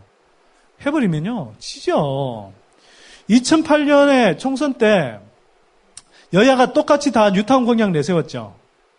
근데 누가 다 이겼습니까? 개발 본당이 이기죠. 똑같은 개발 공약 내세우면 누굴 믿겠어요? 어느 쪽이 더 진정성 있다고 느끼십니까? 누가 개발을 잘할 것 같냐? 당연히 새누리당이 잘할 것 같다고 그러죠. 왜? 걔네들이 지주 정당이고 부동산 부자 정당이고 건설업 정당이니까. 안 그렇습니까? 근데 맨날 질질 끌려다녀요. 민주당, 야권. 그래서 한편으로는 저렇게 박근혜 정부에서 또 박근혜 대통령이 조류가 저렇게 평소에는 보면 진짜 IQ가 얼마 안 되는 것 같아서 진짜 조류 수준인 것 같은데 저런 거 이렇게 굵직굵직한 걸 던지는 거 보면요. 이게 꼭 뭐 그 대통령 한 사람한테서 나온 건 아니겠지만 적어도 정치 전략 측면에서는요. 야권을 지금 훨씬 능가합니다. 제가 볼 때. 그래서 무섭다는 겁니다. 그리고 그 무서운 걸 왜 무서운지, 왜 그게 위력적인지를 간파해야 우리가 그래서 어떻게 이길 수 있는지 이런 걸 좀 저는 야권의 주자들이 좀 잘 상황 인식을 하고 제대로 된 승부수를 던졌으면 좋겠습니다. 제가 야권 입장에서 지금은 말씀드릴 수밖에 없는데요. 저는 사실은 정파상으로는 뭐 민주당 지지자도 아니고 진보정당 지지자도 아니고 물론 새누리당 지지자는 더더욱 아닙니다만 무당파에 가깝습니다만 예, 세금형당 당수일 뿐이죠. 예. 근데 저는 뭐 안철수 같은 세력도 없고 예. 뭐 이렇게 이야기하면 또 정치적인 관심이 있는 것처럼 또 비칠 수 있어서 하여튼 그냥 이 나라가 하도 비정상이기 때문에 정말 정상화를 바라는 마음에서 그리고 그런 정상화 되기 위해서는 지금 현재 상태에서는 그나마 야권이 좀 선전하는 게 필요한 상황이기 때문에 저는 야권 입장에서 이번에 좀 제대로 대응해서 이겼으면 좋겠습니다. 강연은 이 정도로 끝내고요. 질문 있으면 받겠습니다. 예. 일단 박수 한번 주세요. 예, 고맙습니다.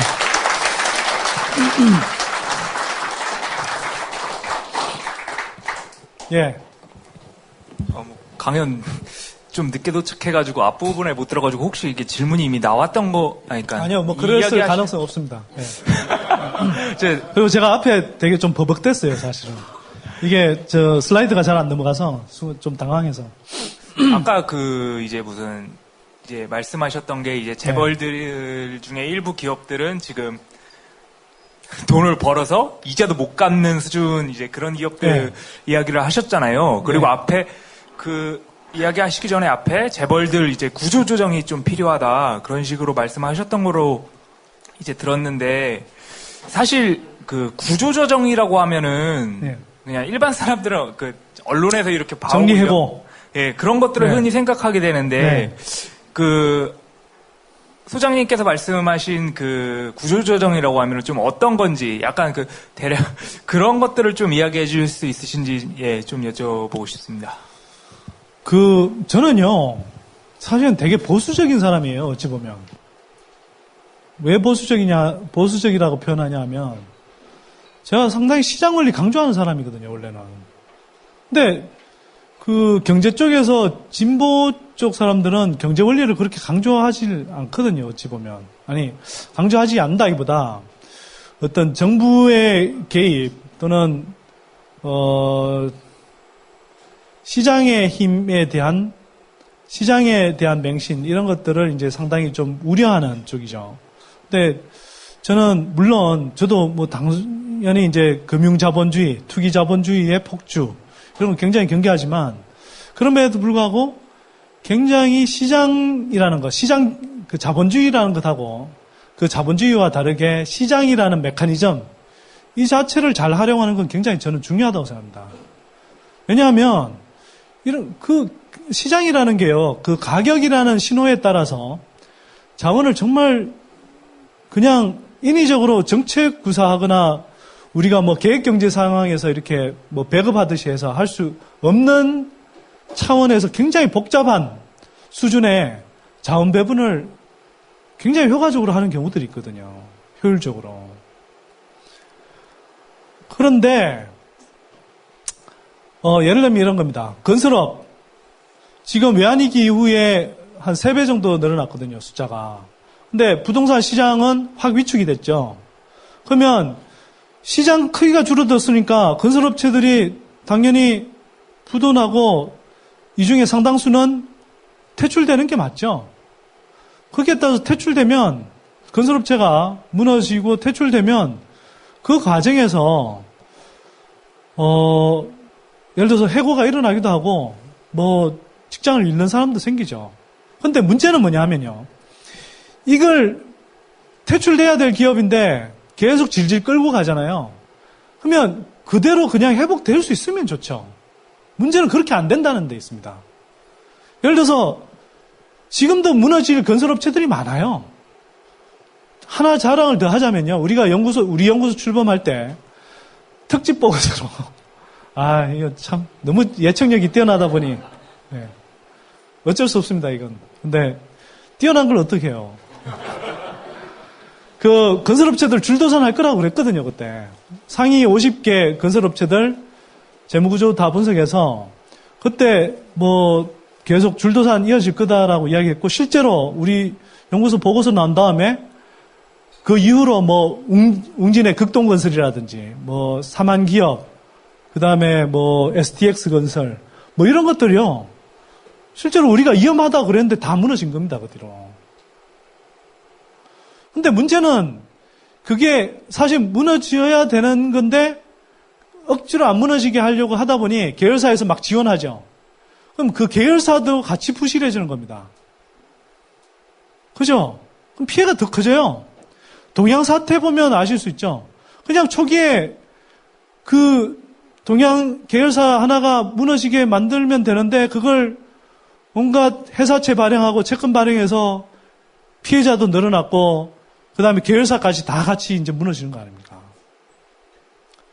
그래서 사실은 제때 시장 퇴출이 일어나게 하는 메커니즘을 만드는 게 굉장히 중요합니다. 근데 그걸 단기적으로 무너지게 안 하려고 막 4대강 사업 같은 거 일으켜서 없는 시장 만들어내고 저 국민 돈으로 퍼주면 돈은 돈대로 낭비하고 미래를 위해서 우리가 교육, 문화 이런 데 투자할 그 소중한 자원들을 4대강 강바닥에 쳐박고 건설업체들이 그렇다고 해서 살아나냐? 살아나지 못하고 질질 끌면서 좀비 기업이 돼서 그 기업들이 살아남아 있으면 어떻게 되나요? 멀쩡한 건설업체들도 죽어가는 좀비 업체들이 막 덤핑 수주하고 막 이러니까 수익성이 떨어지죠. 그럼 멀쩡하던 업체들도 같이 부실화되는 겁니다. 계열사들만 부실화되는 게 아니라 그렇게 점점 피해가 커진다는 겁니다. 똑같은 이유로요. 저축은행 처음에 저축은행도 이 부실이 거기서 1차 영업 정지로 끝나지 않는다라고 이야기했습니다. 왜 이렇게 맞춘 게 많아 진짜. 아니 한겨레 칼럼에도 그렇게 제가 썼었거든요. 영업정지 이대로 끝나지 않다. 그때 막 1차로 끝난다 막 그래놓고 그 가을엔가 다시 2차 영업정지하고 3차까지 갔잖아요. 근데 괜찮다 한 과정에서 그래서 수많은 일반 가게들이 당국의 말 믿고 계속 저축했다가 엄청나게 피해봤죠. 알고 있는 윗대가리 놈들은 다 돈 빼서 이렇게 달아날 동안. 그런 겁니다, 그게.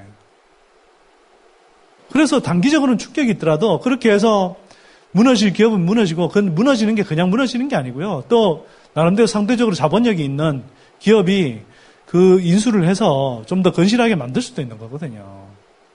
그러니까 그렇게 해야 단기적으로는 충격이 있더라도 길게 보면 한국 경제 전체가 이렇게 활발한 그 생태계가 만들어져서 이게 그 효율적이지 못한 기업, 경쟁력이 없는 기업은 도태되고 좀 더 경쟁력 있는 기업이 살아남아서 좀 더 건실하게 뭐 국민 경제 전체적으로도 건전해지는 경쟁력이 있는 그런 구조가 되는 겁니다.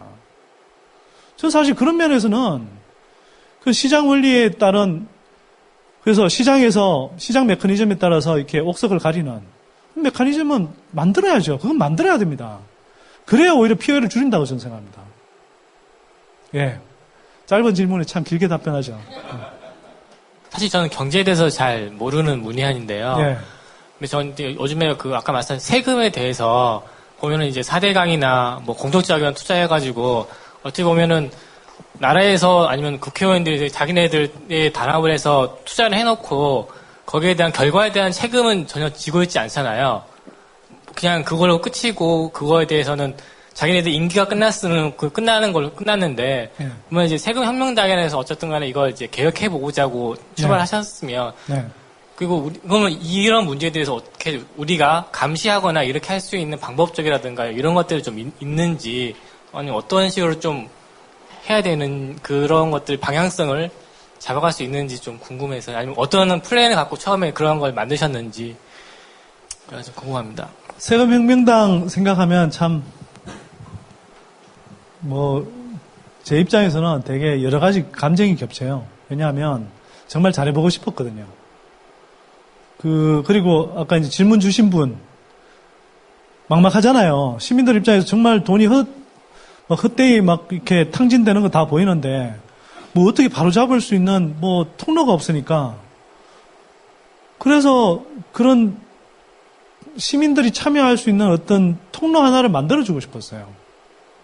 그래서 이제 그걸 세금의 혁명당이라는 걸 제가 발의를 했고, 또 사실 꽤 많은 시민들이 자발적으로 참여해 주셨고요. 근데 세금혁명당 이야기를 잠깐 드리자면, 해보니 이게 주로 온라인 기반, 특히 SNS 기반으로 해서, 그 다음에 상근자를 두지 않고 뭐 공식적인 어떤 조직을 두지 않고 하다 보니 이제 시민들의 자발적인 노력, 그러니까 시민들이 십시일반으로 남는 시간과 돈과 뭐 열정을 쏟아서 이렇게 움직여 가야 되는데, 문제는 뭐냐면 한국 사람들이 너무 바쁜 거예요. 너무 과로 체제다 보니 이게 시간 내서 모이기도 쉽지 않고, 모여도 이걸 지속적으로 이렇게 뭔가 결과물을 만들어내도록 추진하기에는 너무 이제 시간이 오래 걸리는 거죠.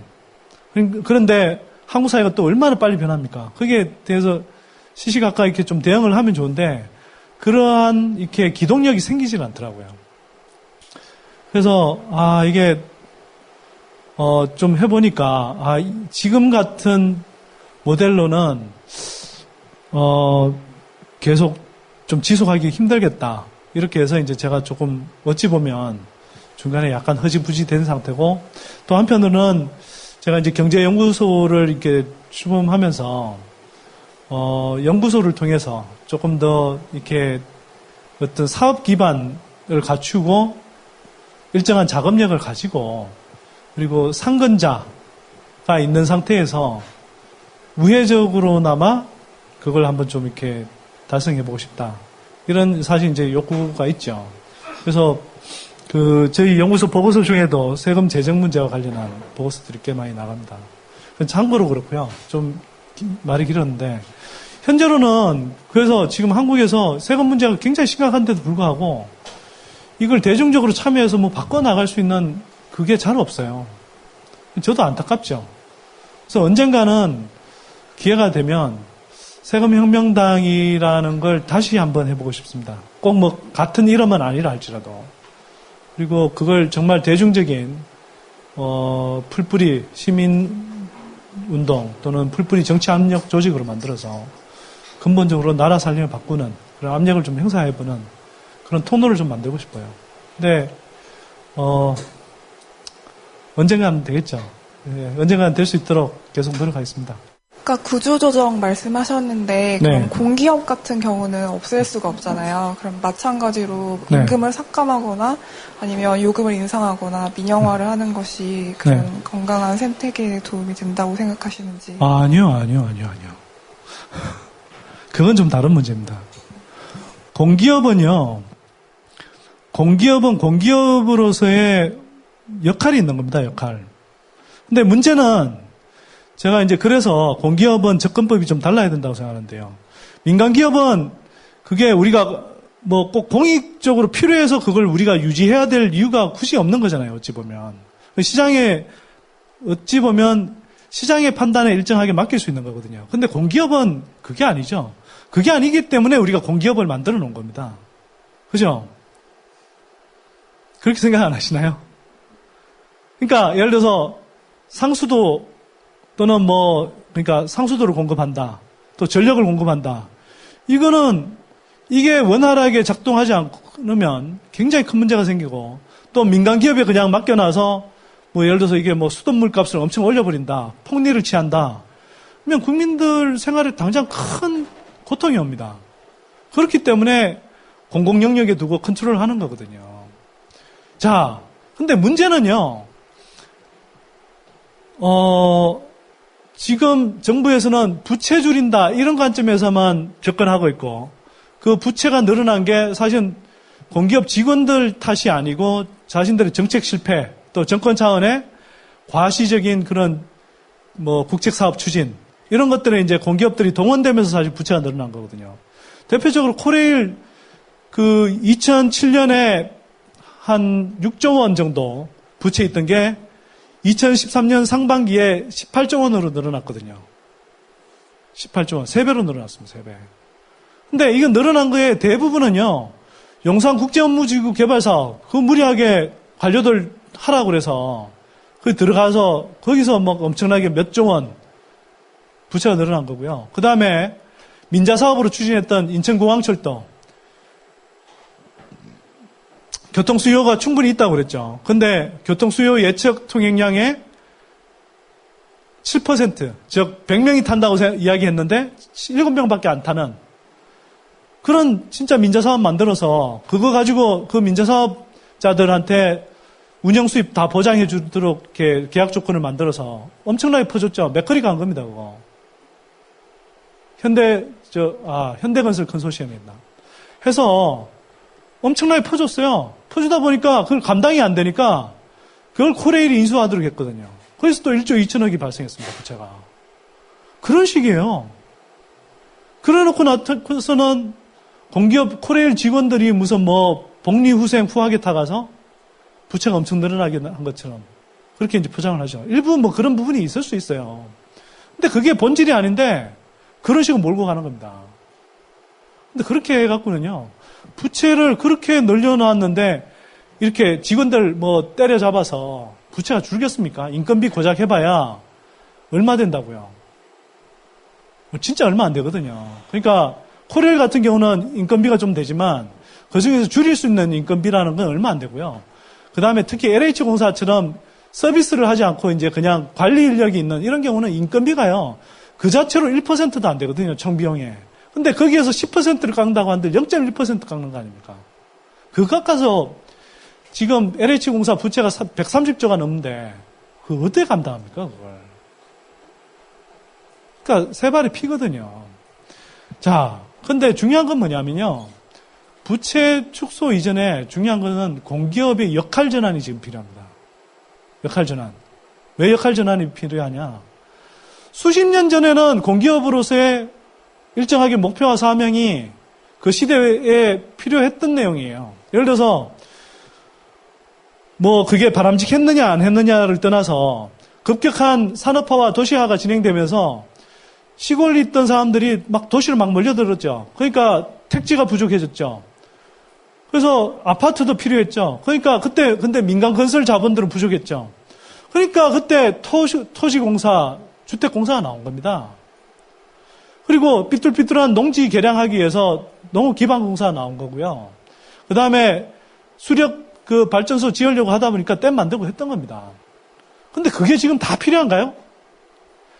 지금도 아까 말씀드렸잖아요. 민간 건설 업체들이 너무 많아서 이게 사실은 한 뭐 거의 3분의 1 이상, 거의 절반가량은 이렇게 어쨌든 도태돼야 될 상황인데 길게 보면.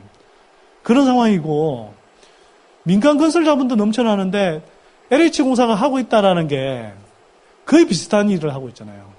뭐 일부 공공임대주택을 짓는다고 하는데 이명박 정부 때 지어졌던 게 보금자리 주택이라고 그러고 친서민 주택이라고 하는데 그거 사실 공공임대주택이 아니고요. 다 분양용 주택이었거든요. 정부가 민간하고 똑같은 일을 하고 있어요, 기본적으로.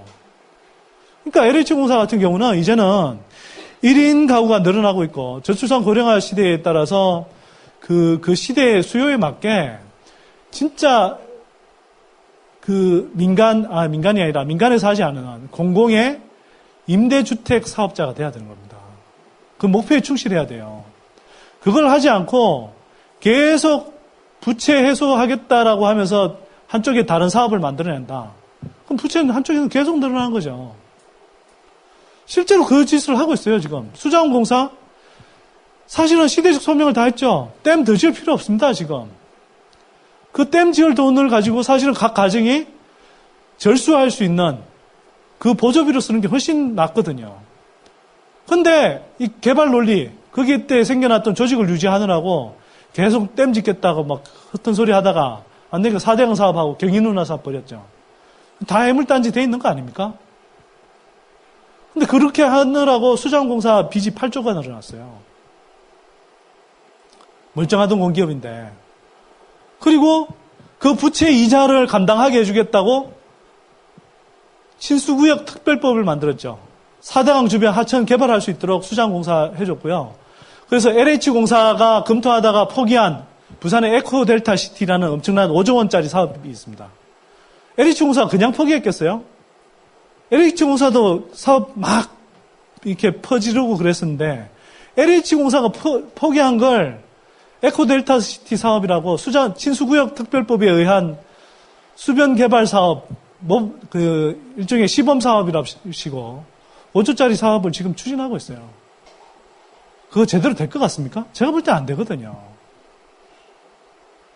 그래서 공기업은요, 기본적으로 시대에 걸맞는 역할 조정이 필요합니다.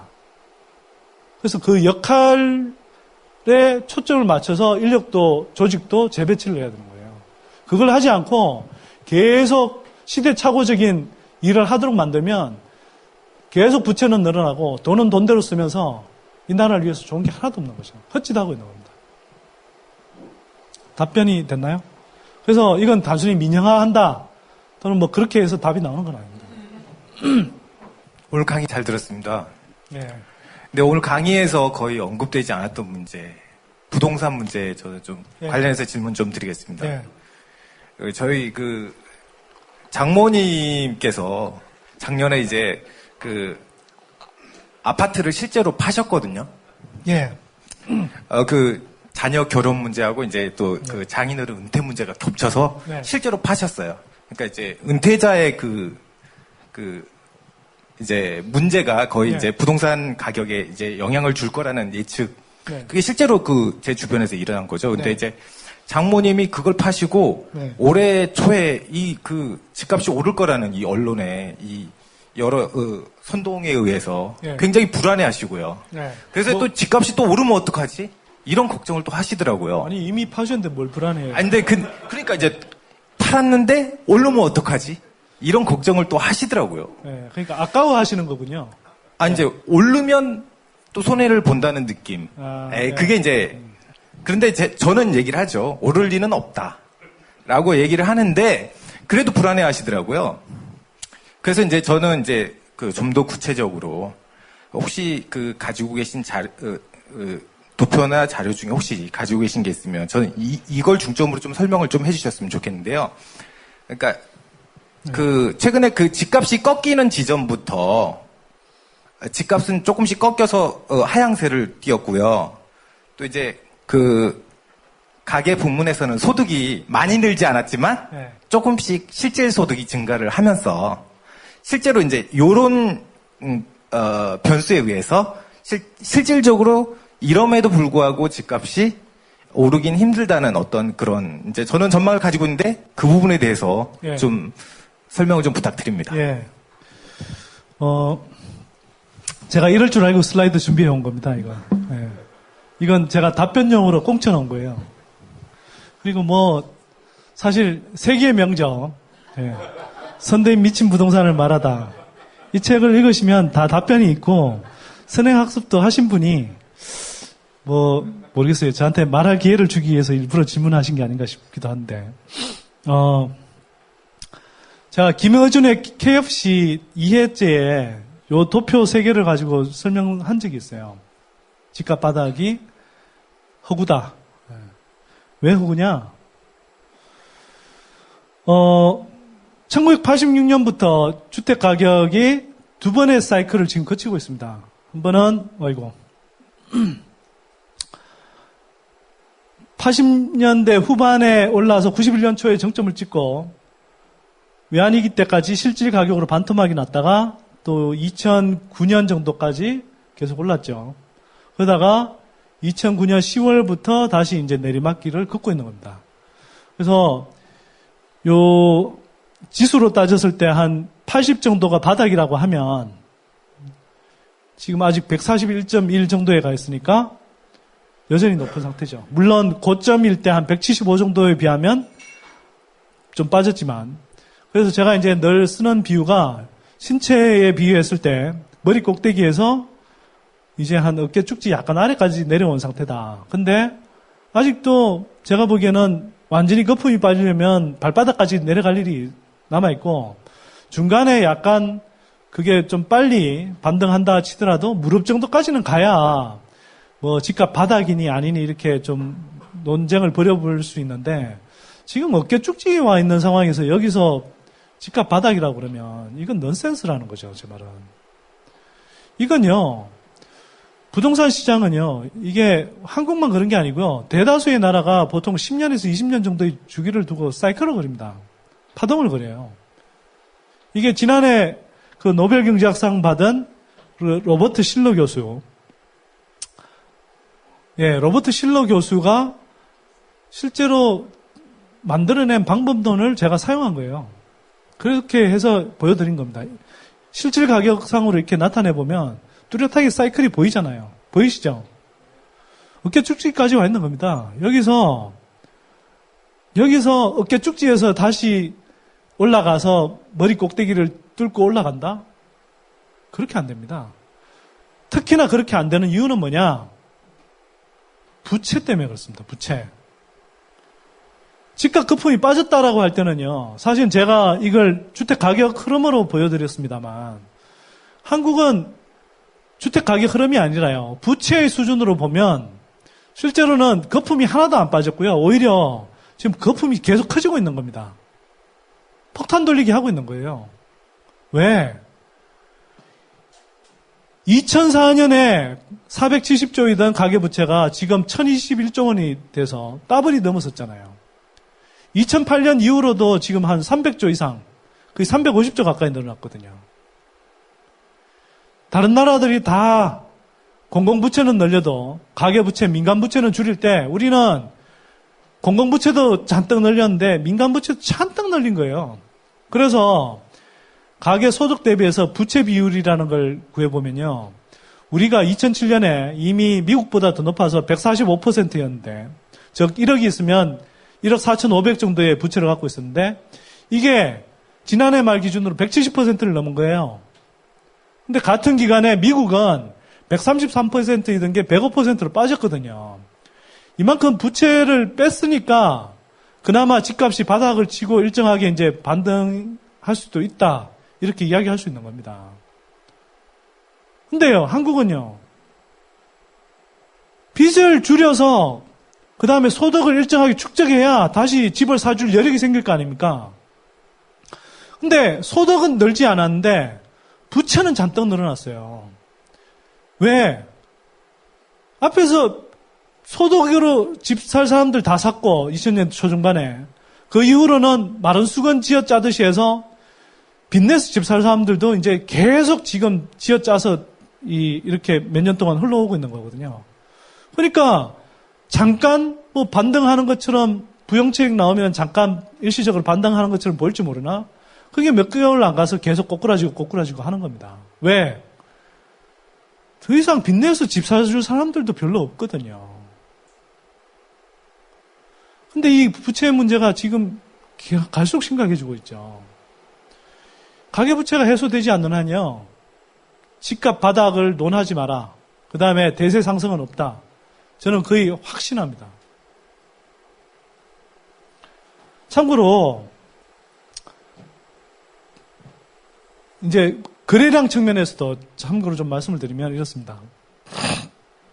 언론에서 이렇게 이야기했어요. 올해 1월 거래량을 가지고 지난해 같은 기간에 비해서 막 한 뭐 100몇십 %씩 늘어났다. 2배 이상 늘어났다.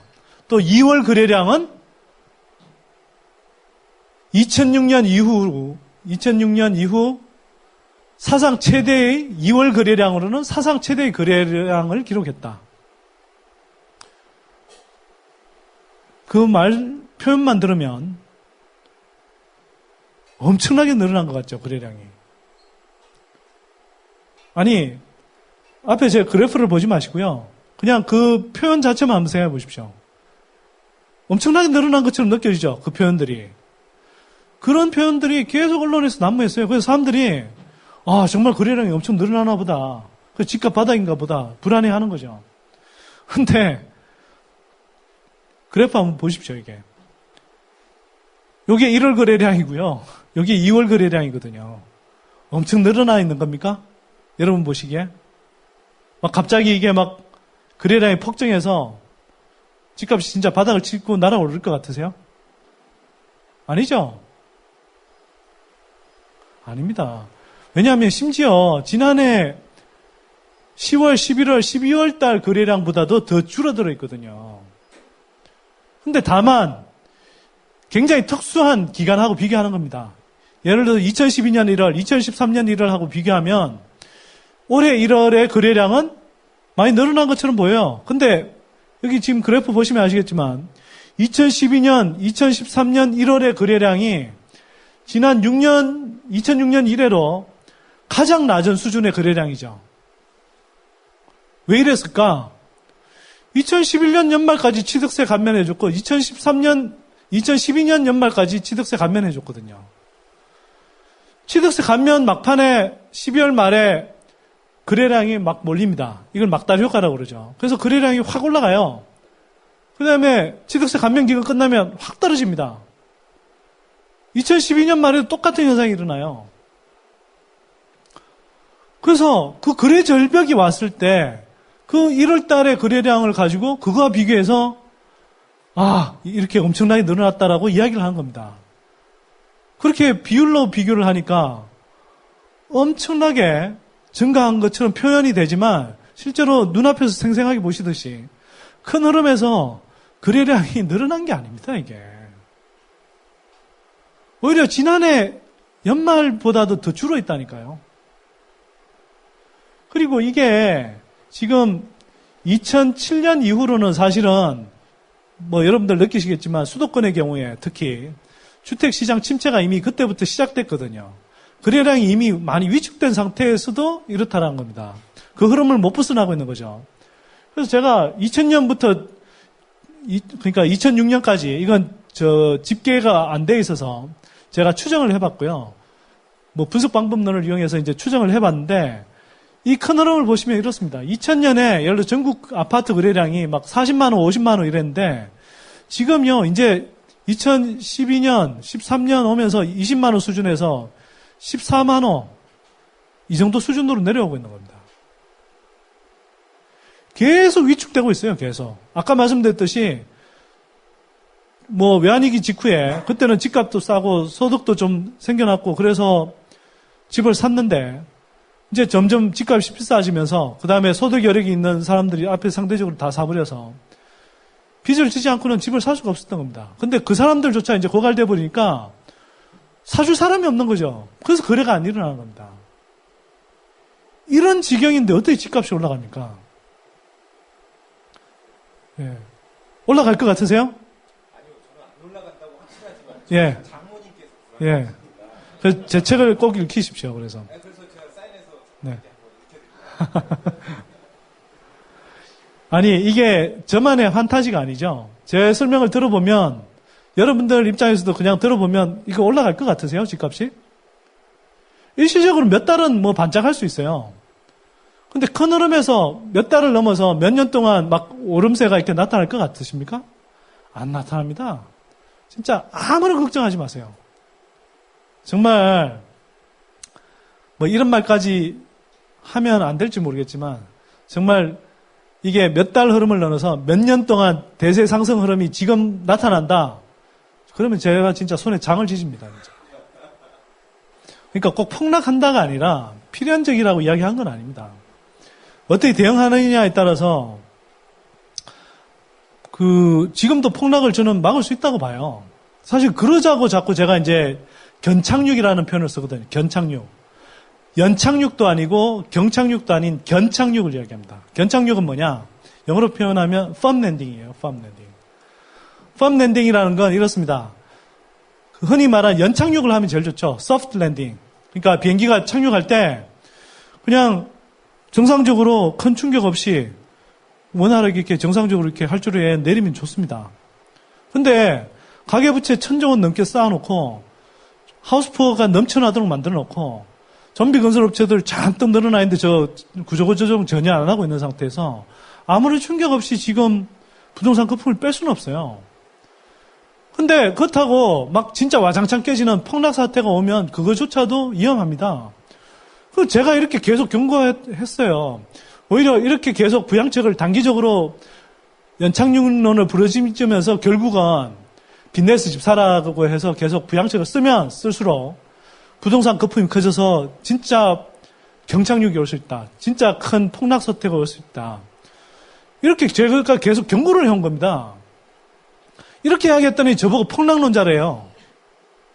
그리고 심지어는 조선일보 같은 데는 선대위는 뭐 부동산이 폭락할 때까지 기우제를 지니는 인디언 제사장. 야, 정말 조선일보는 참 장문 능력 대단하죠. 인간 의뢰, 정말 걔네들의 정말 진짜 광견 같은 상상력은 정말 대단합니다, 대단해요. 자, 하여튼 제 주장은 그렇습니다. 그래서 그렇게 하기 전에 부동산 거품을 빼야 된다. 그래서 견착륙을 하자. 견착륙, 펌랜딩이라는 걸 어떻게 하느냐. 이제 비행기가 활주로에 착륙하는 걸 비유하자면 안개가 잔뜩 끼어서 시계가 제대로 확보되지 않을 때 또는 활주로가 짧을 때 이럴 때는 무리하게 그냥 소프트 랜딩을 하려고 그러면 오히려 활주 거리가 길어져서 예를 들어서 큰 사고로 오히려 이뤄질 수 있다.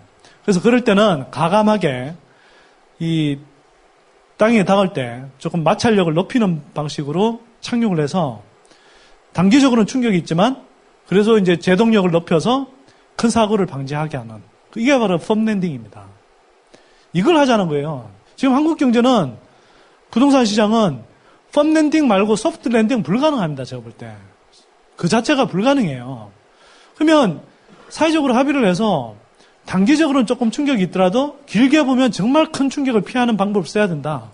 그게 제가 이야기하는 게 예를 들어서 구체적으로는 제가 가계부채 다이어트라고 이렇게 압축해서 표현하지만 그걸 유도하기 위해서 DTI, LTV 같은 규제는 줄이는 게 아니고요. 완화하는 게 아니라 오히려 이렇게 강화해야 됩니다.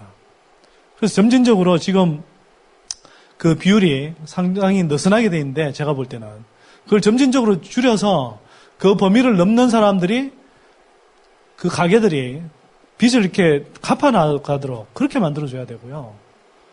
또 가계부채 잔뜩 쥐고 있는 하우스푸어들 대상으로 해서 대대적인 공공재무 컨설팅도 하고 또 건설업체 구조조정도 서둘러야 되고 이런 조치들을 하자고 하는 겁니다. 근데 이렇게 하면 제가 볼 때 폭락은 피할 수 있어요.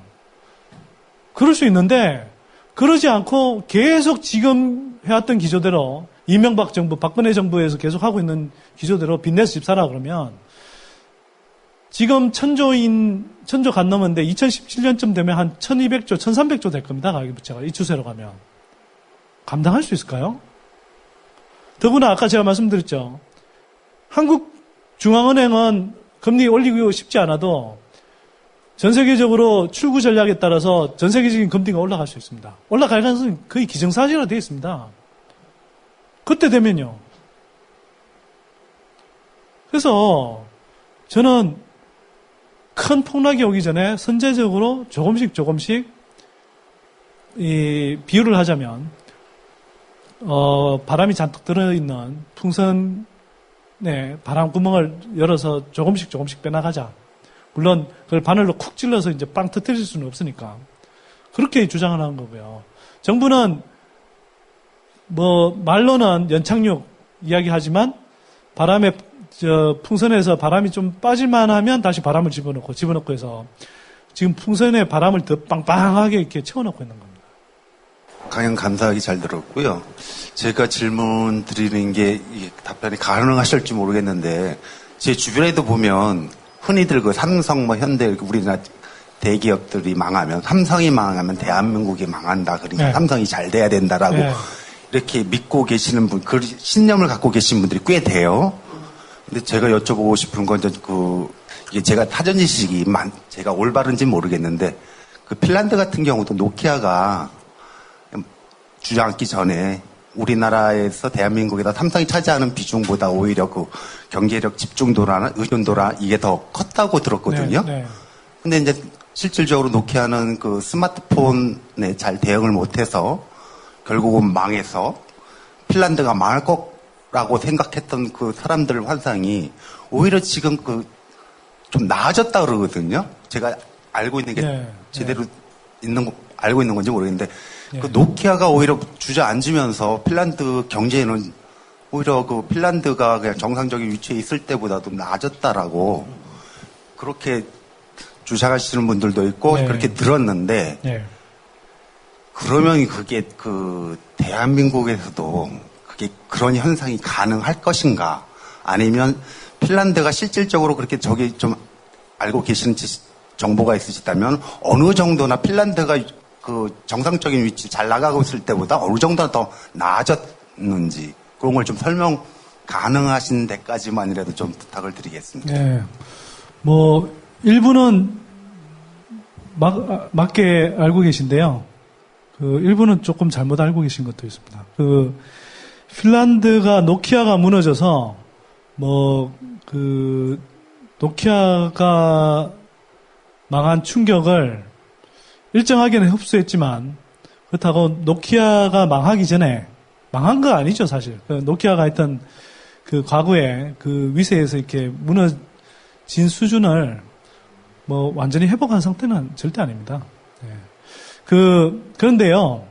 그럼에도 불구하고 노키아가 핀란드 경제에서 차지하는 비중 이런 걸 생각해 봤을 때 그 충격이 되게 커질 거라고 이렇게 생각했었는데 그 충격을 흡수할 수 있었던 게 뭐냐면 뭐 활발한 산업 생태계가 있었던 거고요. 한편으로는 또 한편으로는 그 활발한 산업 생태계를 만들어내는 그런 이제 뭐 지원 체계 또 자생력 이런 것들이 있었던 거죠. 예를 들면 노키아 스스로가 예를 들면 이 분사를 시킨다거나 아니면 이렇게 뭐 독립하는 그런 벤처들을 지원해 줬거든요. 또 정부 차원에서도 그 노키아가 이렇게 무너지면서 이렇게 뭐 직원 수가 줄어든다든지 하는 그런 사람들에 대해서 이제 이 뭐 직업 뭐 훈련이라고 표현하기는 그렇고요. 새로운 산업들을 벌일 수 있도록 그렇게 이제 이렇게 각종 지원 또 혜택들을 이렇게 만들어줬죠. 그 결과 나온 게 뭐 앵그리 버드 만들어낸 로비오 뭐 이런 이제 그러나 적어도 노키아 정도의 그런 규모와 비교했을 때는 여전히 굉장히 작은 하지만 상당히 건설하게 이제 성장하고 있는 그런 이제 영역들을 또는 사업들을 만들어낸 거죠. 그래서 이제 그 충격들을 일정하게 이제 흡수하는 거고요. 그래서 제가 볼 때는 핀란드는 특히 꼭 노키아뿐만 아니고요. 전반적으로 정부 정책 자체가 흔히 말하는 산학연 클러스터, 그 두뇌, 또 우수한 인적 자원이 만들어내는 이 연구 결과물 이런 것들을 바탕으로 해서 그걸 이렇게 산업으로 키워내는 그리고 그걸 이제 산업 클러스터로 만들어내는 그런 역량이 굉장히 축적되어 있는 나라입니다. 사실 그걸로 사실 수십 년 살아온 나라거든요. 그래서 그 바탕이 있기 때문에 사실 이제 뭐 한국하고 좀 직접 비교하기는 힘든데요. 다만 우리도 이제 거기서 배울 교훈이 있는 거죠. 삼성 어쨌거나 우리가 이렇게 막 수십 년 동안 뭐 재벌 독식 구조 그중에서 삼성 독식 구조를 만들어 온 결과 삼성이 흔들리면 나라 경제 전체가 상당히 영향을 받는 이렇게 상태까지 돼 있어요. 그래서 이 상태에서 만약 삼성이 노키아처럼 뭐 비교적 빠른 시간 안에 뭐 이렇게 흔들리는 상황이 된다.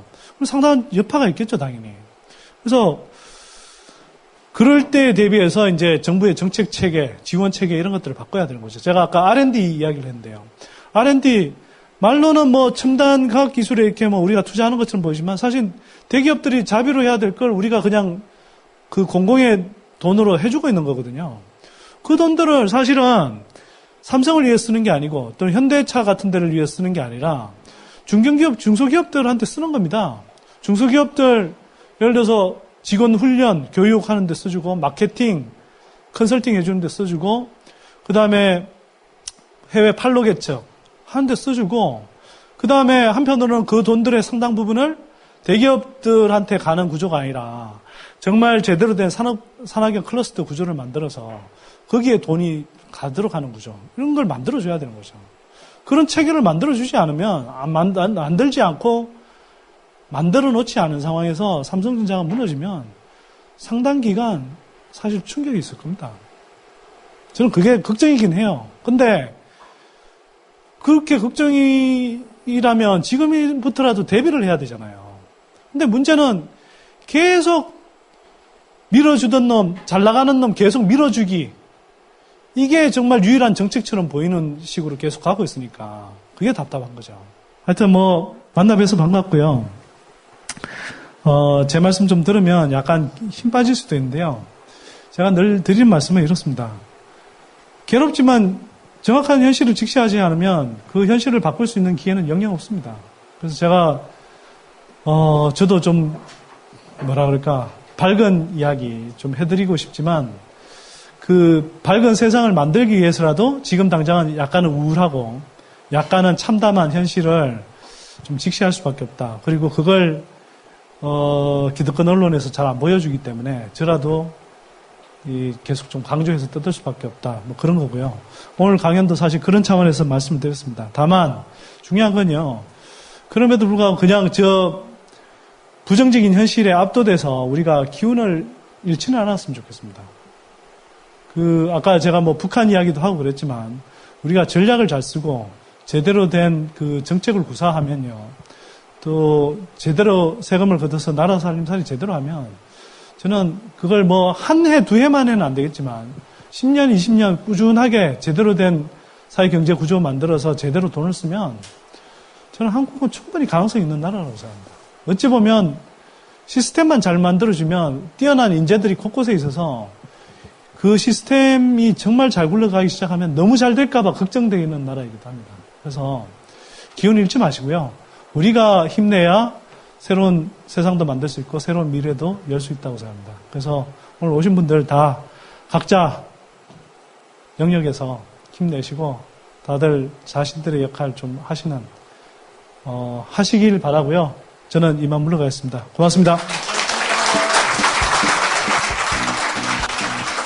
네, 오늘 좋은 말씀 해주신 선대인 소장님 감사합니다. 다시 한번 큰 박수 부탁드립니다. 네, 고맙습니다. 감사합니다. 내일은요, 디펜스 21의 김종대 편집장님을 모십니다. 한반도의 평화와 안보에 대한 이야기 들으실 수 있으니까요. 내일도 많은 참여 부탁드립니다. 감사합니다.